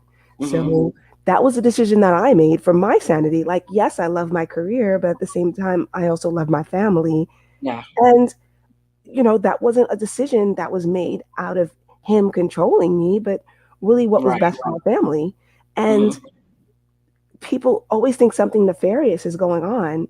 And the reality is it's not. Nothing nefarious is going on. Yeah. And, you know, I want to go back to this, you know, I want to go back in time a little bit, if you will, right? Black men had no concept of race before white men showed them how important it is to dominate and hoard resources. Okay, they were infighting and tribalistic. The responsibility to carry a race doesn't fall on the women, and no other group had that. Black men married out, and guess who followed them? You know, white women. White women were happy to marry out with them, but they remain loyal to their men in large because of the benefits of white supremacy, right? And Black men haven't built anything like white supremacy. They didn't get the memo. All of these other groups, especially when they come to America, they understand, like, we have to work together. We're not at the top. So maybe when we get to the top, we can resume the infighting. But we're not at the top. So we need everybody on board, all hands on deck, date out or not, right? And they still don't have an understanding of that. Yet they want to tell Black women that they're not Black for dating out. And it's like, you don't have an understanding of how race works. Race was constructed so that they had an excuse to hoard all the resources and to make life difficult for you. Y'all haven't done nothing like that. Y'all don't gatekeep. Y'all don't value marriage. Y'all don't protect y'all women and children. These are all things that people do when they're focusing on the importance of race. If that's what race is for, it's for that. It's for people to say, you're an outsider and we're going to keep our stuff in here. That's it. And yet they throw out Black cards like it's raining from the sky to anyone that'll, suck their D, anyone that wants to have their baby, anyone with a drop. They'll one drop in everyone. I remember when I was growing up, they said Hispanic people were Black. They're like, they Black. I'm like, they're not Black. Like, what are you talking about? And that's why they came over, and they were saying, I know Black, the Cuban and Dominicans, I know Black, because they were like, I'm not Black. I'm not one of y'all. No, I value raising my kids. I told y'all before, the workers that came here to fix something on my house, 2 of them were Latino men. And they were saying, and when we get done here, they were like, we work 9 to 5 for this company. They're like, when we get done here, we're going to take our van that we rent out every day, and we're going to work from 5 to 8, and we get to keep all of the money. We don't have to give a percentage. So these men are always thinking about working and building and providing for their women. You see, Latino communities, they'll build a house quick. I mean, they will build a house and it looks nice. The parts of the hood that they live in, it don't look the same as the parts of the hood that Black people live in. Y'all don't want to clean up. Y'all don't want to pick up the trash. And then, these dudes, they're mad that Black women won't lay up with scary, dusty, unproductive dusties, but they're scared of these guys. They don't want to be with them. They don't want to be around the thugs. They don't want to tell the thugs to stop doing what they're doing. Nobody checks them. But we're supposed to lay up with them? I'll be damned. Yeah, we have this community improvement project, I think even growing up, in that Black middle class, cotillion culture, it was pretty clear. They used to always say, we grew up, and I remember people saying that they will marry white trash before they marry Black excellence. That was the thing. I grew up with people saying that. Whenever a Black man gets 2 nickels to rub together, he's going to get himself a white girl. And, I went to a private HBCU on the heels of the crack epidemic. If you think about, the disparity was insane. And those men were not trying to get married. And these were the good Black men from the good families. Right. You know what I mean? Yep. And they were always sniffing up behind those little, you would literally see guys graduate Howard Law and then go wife up the pub crawling waitress who the guys at Georgetown already ran through. Yeah, I've seen it. And they all went to Black Panther. When Black Panther came out, they left their white wives and girlfriends at home, and they ran to Black Panther and asked some Black women friends to come with them. These are dudes from HBCUs I saw doing this. And they ran to Black Panthers, putting their X's up. I'm like, where your white wife? Why she not in the picture? Y'all some phony ass niggas, man, through and through. I went to Black Panther with my husband. I didn't put up an X, okay? I know some of the people in it, so I don't have to throw up an X, but why is y'all phony as fuck? You don't give a fuck about Blackness and Black people? The fuck out of here. Y'all be the first ones to fire a Black woman when they get into a high level position. They'll be the first ones to fire a Black woman. I have a Black man right now married to a Black woman I used to work for. He fired me because he didn't like me, basically. And he runs around to this day just spreading lies about me in New York. Just spreading lies about me in my industry. You know what I'm saying? So I'm like, you ain't no friend of mine. I mean, that's crazy. They hate us. Exactly. That's just the bottom line. And nigga, I know I don't mind you of your mama because this nigga look like you look like a troll, big old bug-eyed freak. I know I don't look like your mama. You're mad because you couldn't like me. You're mad because I'm unapologetically Black.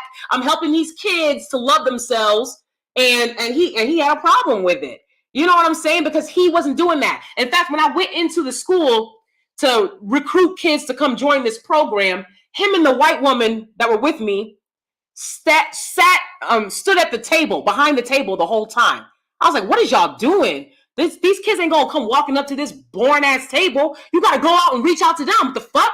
I went up to all the kids and was walking around the fucking lunchroom, asking the kids to join, having conversations with them. And you fired me? Because guess what? You look like a fucking clown next to me. That's why.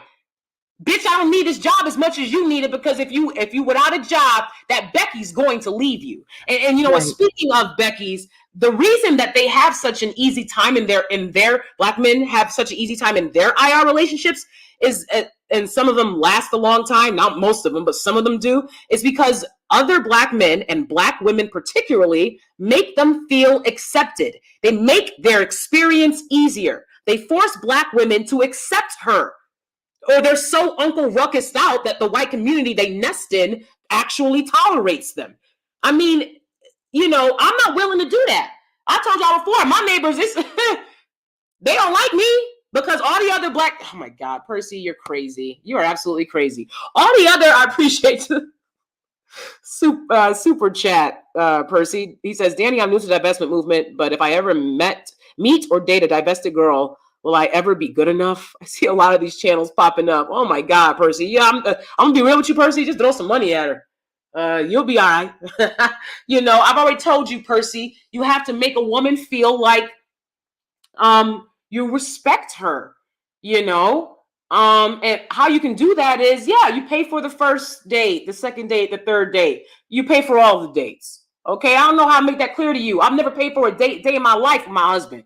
One time my husband forgot his wallet. He was like, do you have your wallet? I was like, the fuck? Okay, this man been paying bills for 12 years. 12 years to pay a bill. And I still was like, I was like, oh, you slipping? Okay, you gotta set that standard. If you want to beat a man, you got to beat a man. You got to protect, you got to provide. It's that simple, you know? Any man that comes around me, if you're not a man, then you're going to feel that. As I'm not submitting to somebody who doesn't get it. Protect, provide, you know, and listen to her and things like that. But anyways, like I was saying, I appreciate, again, the super chat, Percy. Anyways, like I was saying, see, exactly, my world says, I have no problem submitting to a protector provider. Nobody has a problem with that. But if I got to go to work all day, 12 hours a day on my feet and submit to Dwight, man, I'm not submitting to you. I've done the submitting for the day. It's over. And they put a lot of Black women in that position, and then they're mad that they don't get submission the way a white woman would submit. A white woman doesn't have to deal with the things that Black women have to deal with. Duh, use your brains, you know? But yeah, I think that, you know, interracial dating is made significantly easier for Black men in this community. And it's a double standard and it's hypocrisy. And I'm telling everyone here, please thumbs up the video and subscribe. Okay, I better have over 7,000 subscribers when this live is done, or I'll shut it down. Okay, thank you. Thumbs up the video and subscribe. The reason that I'm doing this video is because we will no longer explain ourselves. It's fucking clear. It is clear as day. The same reason it's clear why y'all ran over to light skin and whiteness, because you hate yourselves. Well, women want to be with men for different reasons. And because it's easy, exactly. They're already soft. They're already feminine. They're already looking like they're ready to submit. Okay, Their and they don't want fathers to made them that way. Exactly. Like I said in the last live, they want you to be Becky, but I wouldn't have to be Becky if you were Brad. Now, see, I don't know if that's been my experience, because I just found that when you were feminine, like if you did grow up in the cotillion culture, like I'm serious, you had cotillion culture, Mocha Mommy. Like if you grew up doing the cotillions and you were a debutante, if you're a Black woman debutante. Okay. Right? Back then they were saying, especially I remember LL Cool J's Around the Way Girl was out, and they were like, no, we want the hood girls. Like, dude, your dad went to Columbia and he works at a bank. What Around the Way Girl do you know? Right. You know what I mean? Like, they were all faking. Like, especially when you went to Howard or you went to the private HBCUs, they would be like, yeah, I'm from New York, repping New York, from New York. I'm like, oh my gosh, I'm from Long Island. Where are you from? Syracuse. Like, nigga, you ain't hard. What are you talking about? Right. Yeah. But then talk about how much Black women love thugs. I'm like, no, but honestly, I just really feel like if you had like self-esteem and good reading comprehension, you were just out of the running. Like, I just feel like they just didn't really want. And I think that's another thing too, when it comes to Black women. I think, especially here in Austin, I mean, I know my world, you're a Texan. I mean, I'm originally from Queens, Long Island, but when we got stationed here in the military, I feel as if, especially here in Austin, right, the power couple dynamic is a thing. And I just don't think that African American men get that. Like, like a lot, like, because I mean, my kids, I took my kids out of public school years ago. But if you really look at the parents who are in these private, they look a little bit more like Chip and Joanna Gaines, or they look a little bit more like Barack and Michelle Obama. There's none of this whole thing where it's like, but Black men are sounding like Cartman from South Park, like, submit to my authority. Like, right. What are you, like, do you realize nobody else is doing that? Like, so many of the other, you know what I mean? I'm in healthcare, and a lot of those, yes, like there are a lot of women who stay home, but at the same time, she might be an engineer for IBM, or she's a nurse practitioner, or she's, you know, she's a physician as well. She may not work as much, but they still prioritize marrying an educated women and having a power couple dynamic. And I just feel like that's just kind of lost. And then, you know, as I try to professionally help and mentor young Black women through these situations, like, you'll see, like, the light bulb will go off. Like, hold on. This is, you know what I mean? Like, because I feel as always they feel as if they have to hide their shine. Yes. And when you put them in different situations, they realize that people are interested in their journey. People are interested in their professional journey. People are interested in their educational achievements. And people Mhm. want to talk about it, not Mhm. because they're dusty and they're trying to find out how much money you make, but because that actually is a marketable skill, Right. Yeah. and I find like that the more you put some of these young Black women in those situations, they're often surprised by that. Mm-hmm. Yeah, and I definitely agree. There's a definite, they don't understand power coupling. Black women work hard, and like my world said about how I say, I'll be damned. I'll be damned. I work hard. I'm not taking care of no man. That'll never happen. That'll never happen. My husband be coughing. I'll be like, all right now, I give him soup. I'm like, you got a day. Come on now. Come on, get up. Get it together. I'm not taking care of no man. You're a man. Get up. Work. I have to work. Nobody gives me a day off. The fuck? I want a man that works just as hard as I do. I like to work all day.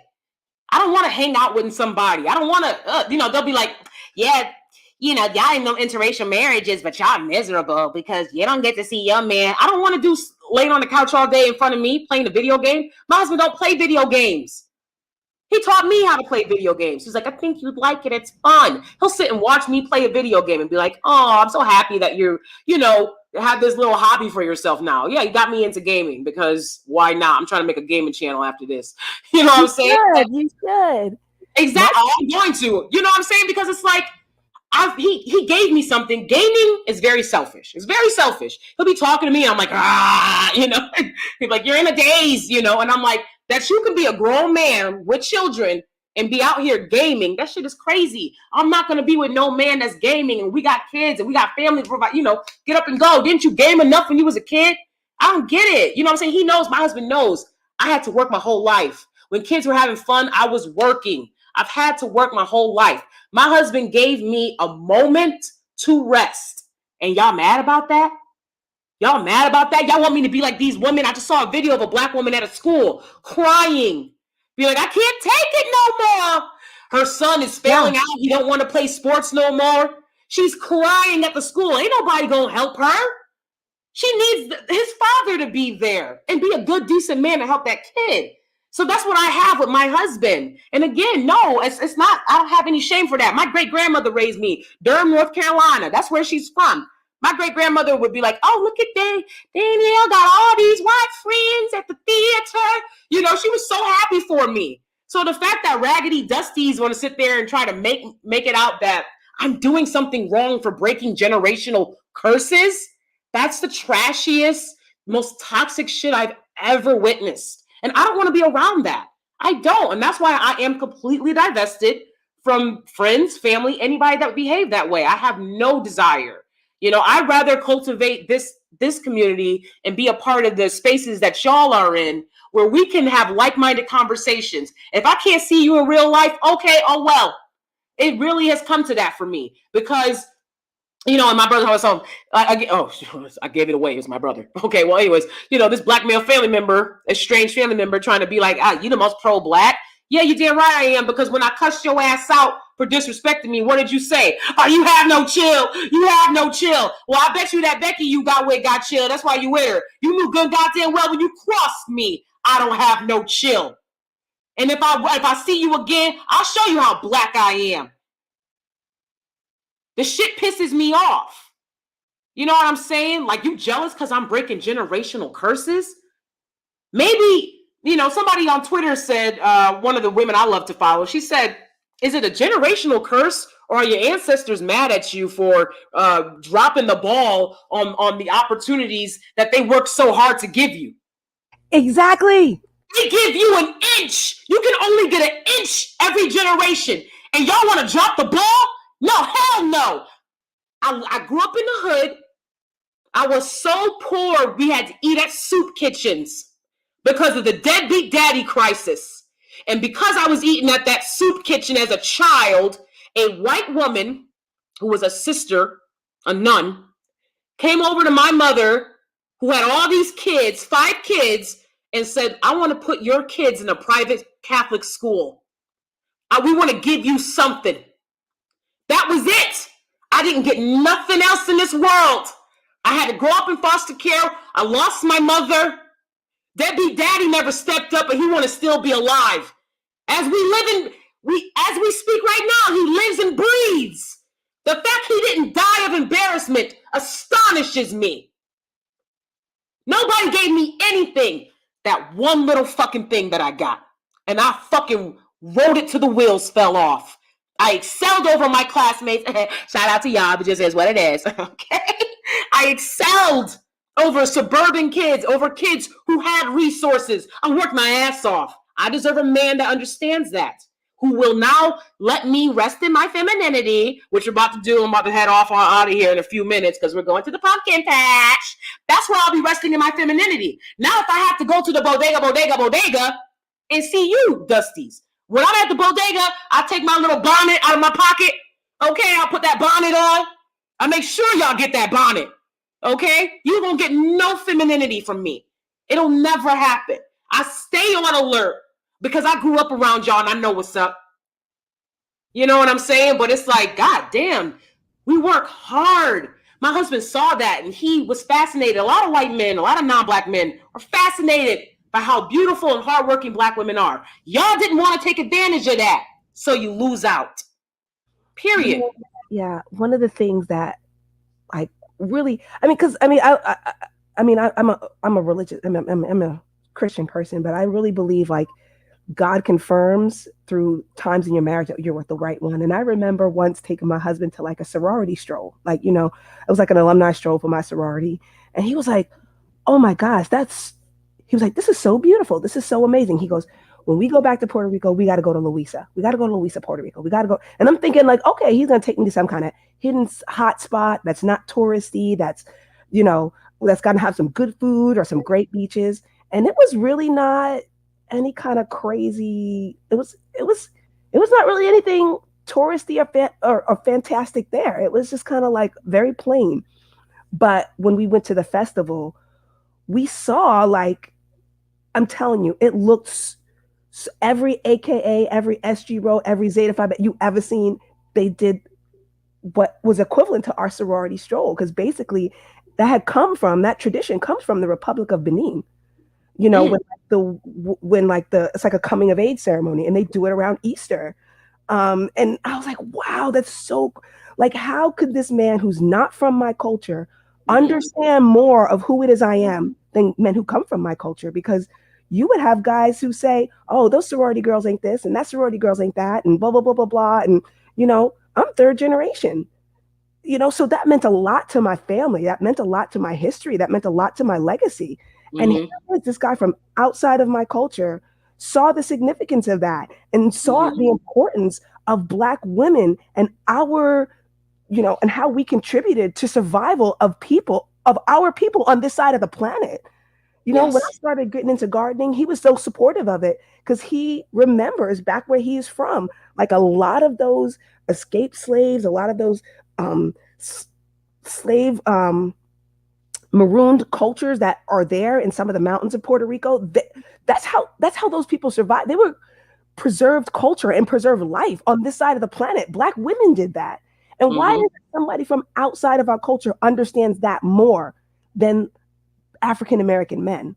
Like understands, you know, our legacy of education, our legacy of tradition, our legacy of, you know, no, just because I eat vegetables doesn't mean I'm trying to act like a white person. Like, my Nana remembers getting seeds braided into her hair when she went to church for the Sunday school teacher to take them down and to give those seeds to the sharecroppers so that they would have something to eat. I'm proud of that. I'm proud of that legacy. Yes. And, you know, and the fact that you want to honor that and think that it's special and want to be treated like a woman who can uphold that legacy, because I'm not working out there. I'm not bringing home the bacon, frying it, and serving it to you while you playing PlayStation. I should have a man who honors and respects that legacy. But a lot of African-American men don't. And that's what's sad to me. That's what's sad. Yes. Very well said. That's exactly it. They don't respect the sacrifices that Black women have made. They don't respect it. If you don't respect it, and get the fuck out of my face, you gonna respect me. I'm not one of these raggedy ass hoes that fell to your fucking dusty charms. You know what I'm saying? And I don't tolerate it. And that's why a lot of black men be like, you don't have no chill. No, I don't. No, I don't. I'm tired of you motherfuckers. I'm tired of you motherfuckers. Always with the hoops. Always with your double standards. Always trying to put somebody do something. Just get out my fucking face. Period. And when I thought y'all would leave me alone, I was dating out.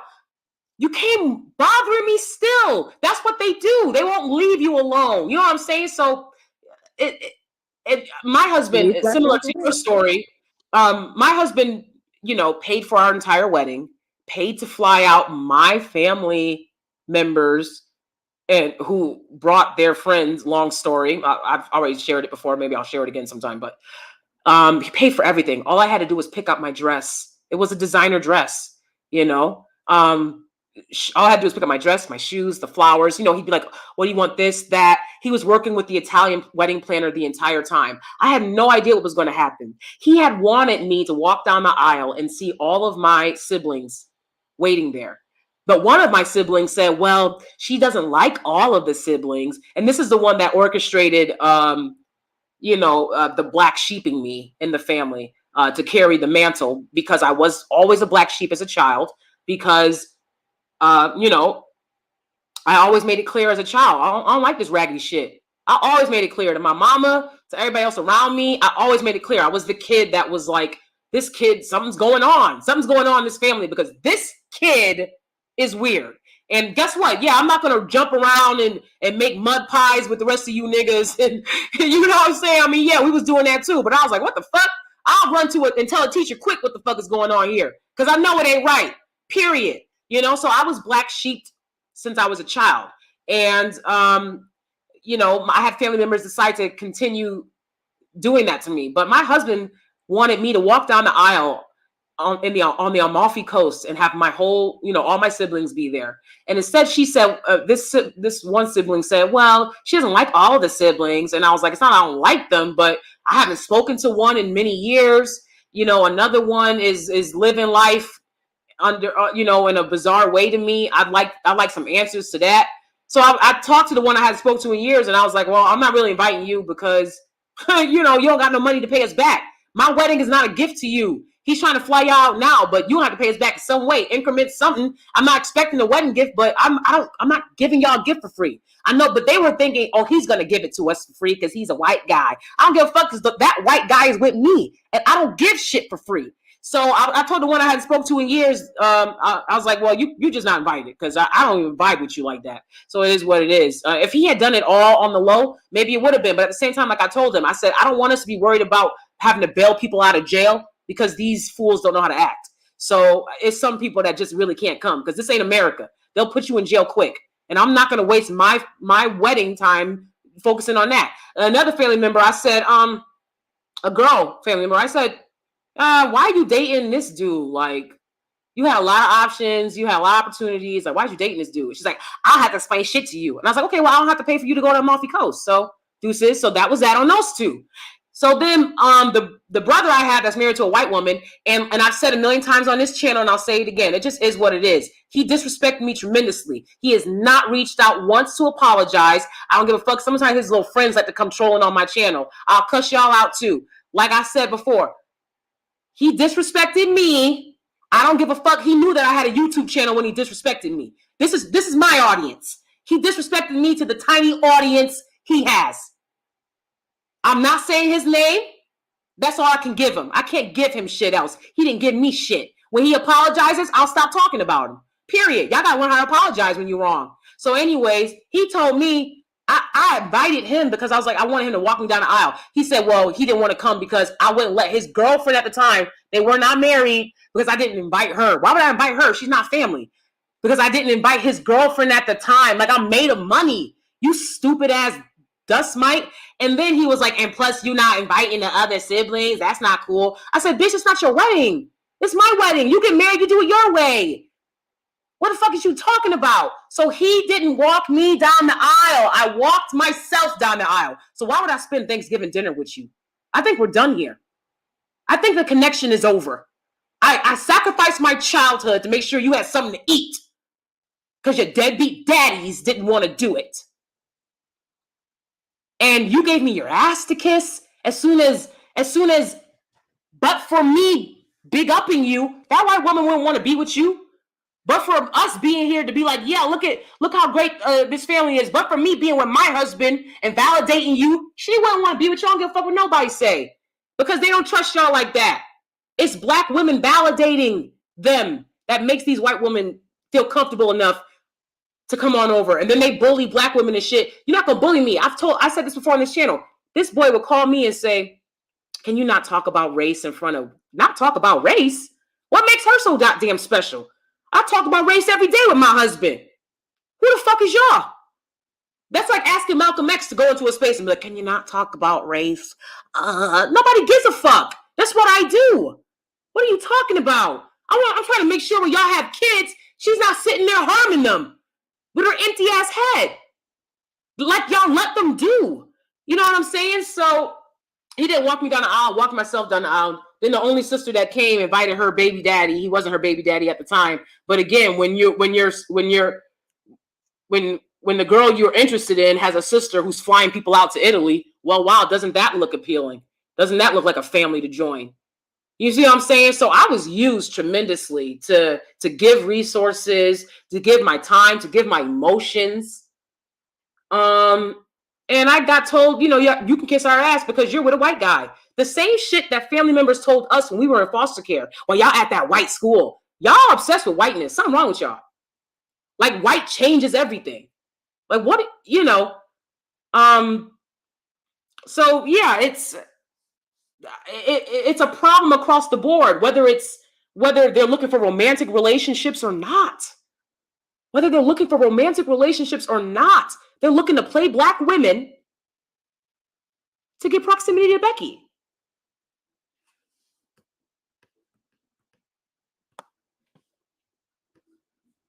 Anyone else have anything to say? Alexander or leave black girls alone? I think we lost Mocha Mommy. Oh. I think she said she was going to drop off her kids. Yeah, she's picking up her kids from school, so that was great. But do you guys want to say anything else? And then I'm gonna head out as well.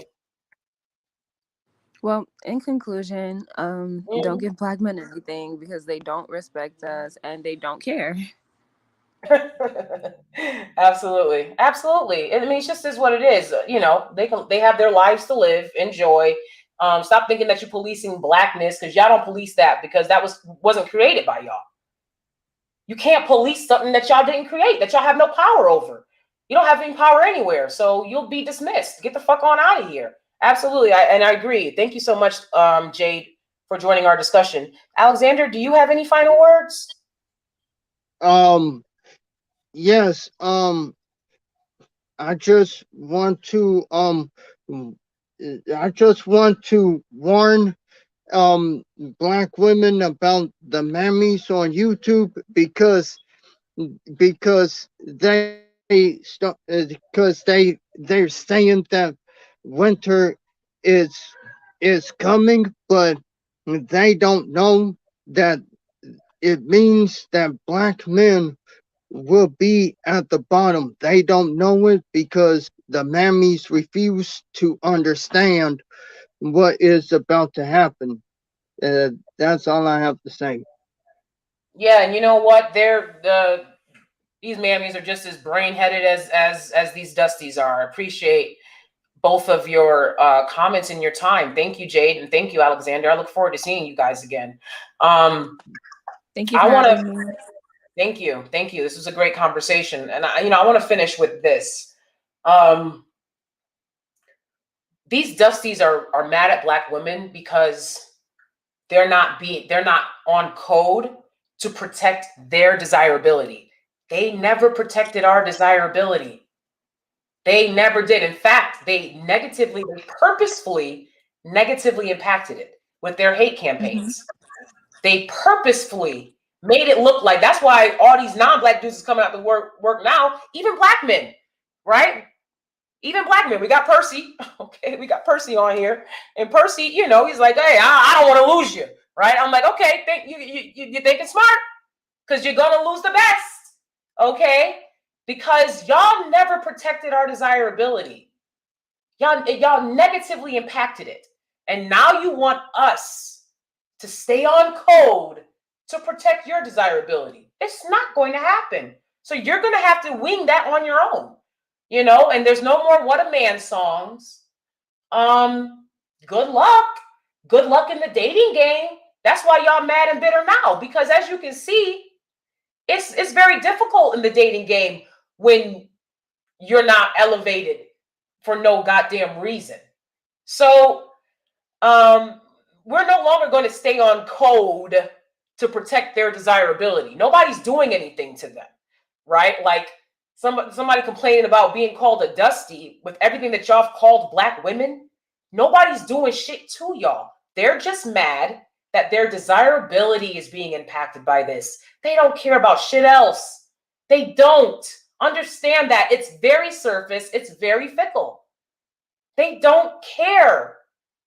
And we got to stop with all this.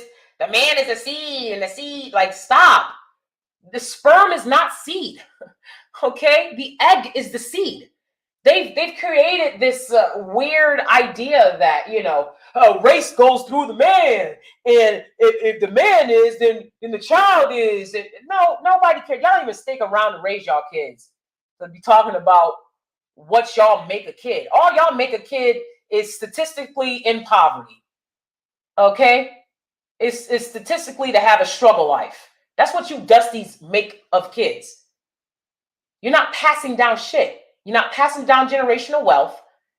They need to learn to start valuing marriage and family and protecting their women and children. If they're not going to do that, whoever the hell they are, because I don't care who their women and children are, Black or not, they don't protect them. They don't, you know, it just is what it is. They don't. But they have a very big spirit of fear. You know, I think about that Black guy jumping on the car for the dog and left his daughter. They have a spirit of fear within them.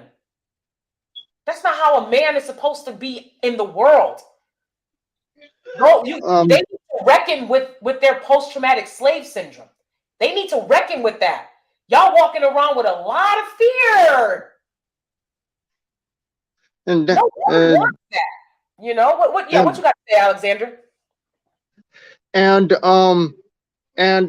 there is a YouTuber named Ian Mezera. His original name was Eddie Adim. He said, we ain't gonna be able to save all the black women. We can save those that we can save, because the mammies is just going baby up black men, like and like that YouTuber who is a Black woman. I talked about, and she said that Black women are going to have to be in a polygamy relationship with a Black man, just because the economy will collapse. And what I think is going to happen is that the Black community will be hit way worse than anyone else, but you can't tell her that. She thinks she knows everything. And it's sad because she doesn't know that what's coming is going to affect the Black community as a whole. Yes.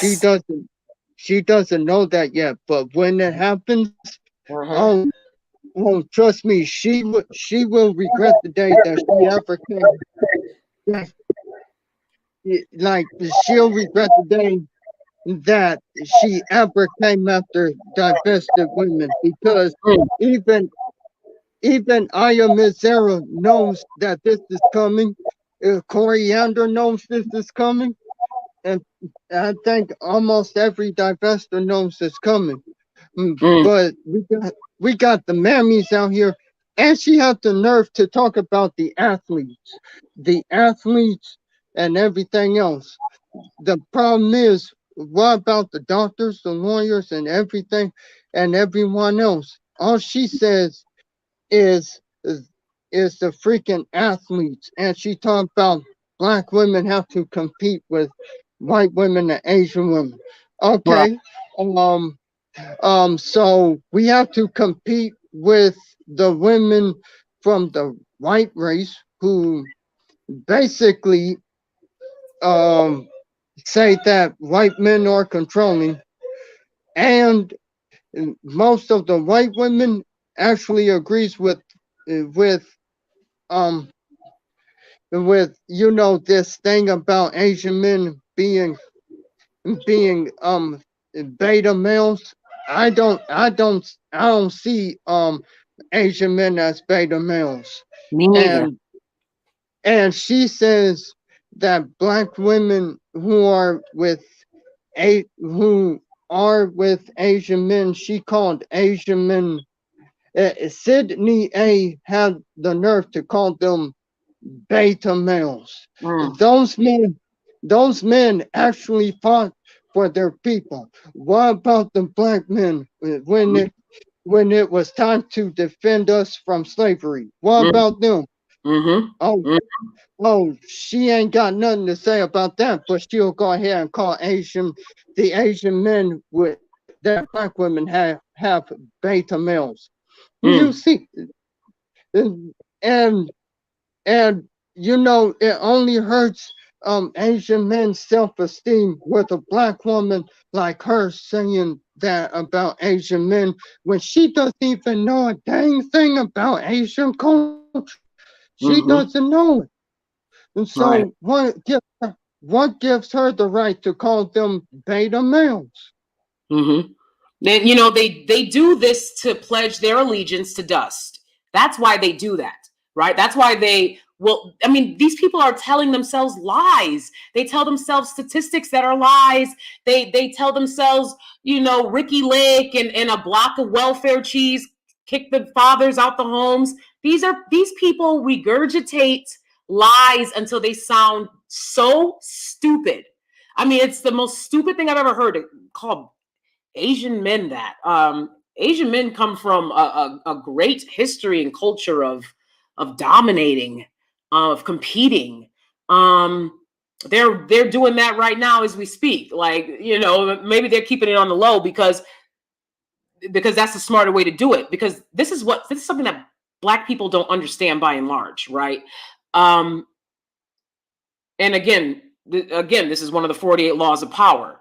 The illusion of weakness, not actually being weak, the illusion of weakness. Please understand that.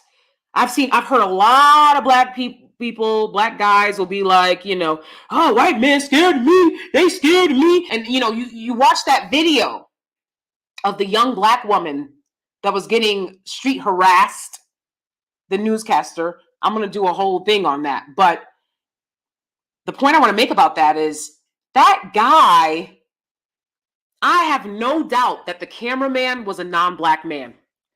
He was bothering her because guys love to be like, oh, how can Black men be colorist? Look at them hitting on that Black woman.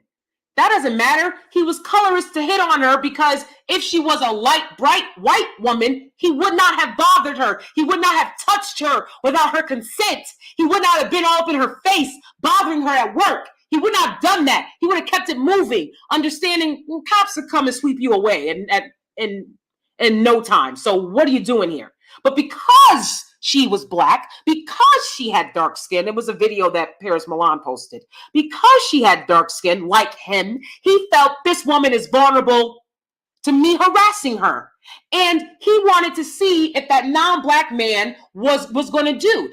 They want to be like, yeah, what are you going to do? These are our women. Look how we can treat them. That's something that they do.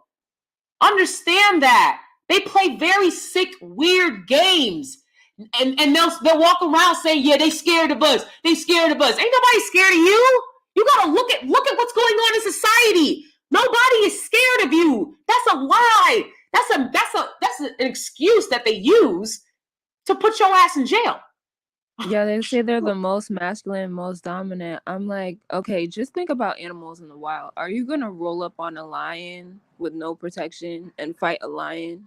No, because you're scared of it. People roll up on you. They shoot you. They kill you. They step on you. Like, they don't care. Right. They have no problem taking advantage of you. Yep, I know.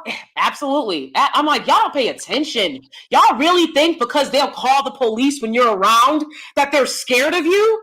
They're showing you their power. Now, where's your power? Get some power. Maybe you wouldn't be walking around here feeling so disenfranchised and worried about who Black women are sleeping with and worried about if they're protecting your desirability. It's not my job to protect your desirability. That's your job. You damn sure didn't protect ours, and we still thrived. Okay, you couldn't shut it down. Nice try though. Nice try. And you know, I'm sick and tired of Black women are saying, and you know, they saying that all the other groups of women are, you know, up there, but we're dead last. Why do Black women have to appeal to Black men after, you know, repeatedly, you know, like repeatedly getting their image destroyed? I mean, and then she says Black women have to be conservative and, you know, please a Black man and everything else. See, this is the problem that I have with the word conservatism, because Sydney A is twisting it to suit her talking points and everything else. Kevin Samuels is not conservative. 2 failed marriages. What conservative man has 2, 3, or 4 failed marriages at one time, unless he's a Mormon? I can see that, unless the wife passed away. But Kevin Samuels has a freaking daughter that he hasn't spoken to in years, and I actually saw on the video where his daughter said that he actually abused her and stuff like that. What type of man does that? See, this is the main reason. This is the main reasons why, you know, Sydney A may have her subscribers, but the divestment movement is growing. And the thing is, even Aya Mizera can give out his success stories of Black women marrying interracially. And if what she said is true, then why is Serena Williams, who basically is not a skinny meanie, with Alexis or Ohanian? I don't know how to pronounce his name, and if he's hearing this, I'm sorry that I butchered your name. If that was also true, how come Gabby Sidibe found herself a non-Black man? And there are plenty more. And if it's also true, then how come? Now, no, we don't. I know we may have problems with her, but Candace Owens is a prime example, because she has a non-Black man, and the thing is, she didn't need to appeal to Black men in the Black community in order to be desired by the white man that she's married to. Yes. And that's the problem that most Black women have. Yes. And Danie, when I mean, if you get a chance, you can check out Sydney A's channel, and right there where it says the winter thing, you will hear the nonsense that's coming out from mouth. I mean, the nonsense is just make me not want to marry a black woman like her. Mhm. I mean, I mean, I mean, And guess I'll what? ma- The Dusties that she's caping for, they don't want to marry her neither. They don't want to marry someone like her neither. They just use her, for their agenda, and that's all. But you make a great point, Alexander, that I'm glad that you said, because I wanted to touch on that before we end the live, and that is Black women do not need Black men, Dusties or whoever, to validate their desirability on a global stage. We just do not. I've never had a problem since I've left Blackistan when I was 18 and went to undergrad and never looked back. I had to live in the hood for a few years, but I wasn't in Blackistan mentality no more. But you know what I'm saying?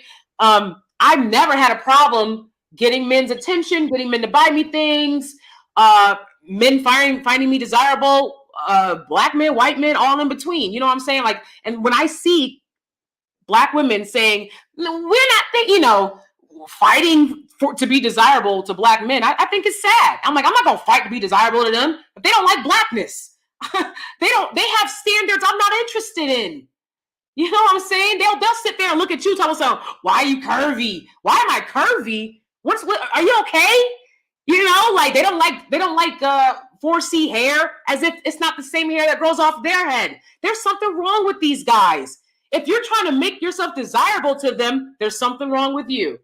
Period. We don't need them to be desirable on the world stage. And on the world stage, we the ones. We're the exoticals. I don't know how to make that clear to y'all. Go ahead and dress yourself up. Go ahead and look nice and go out on the town, and you'll see it for yourself. You really will. So you made a great point there, Alexander, and I'm really glad that y'all said that. Anything else before we finish up here, Alexander or Jade?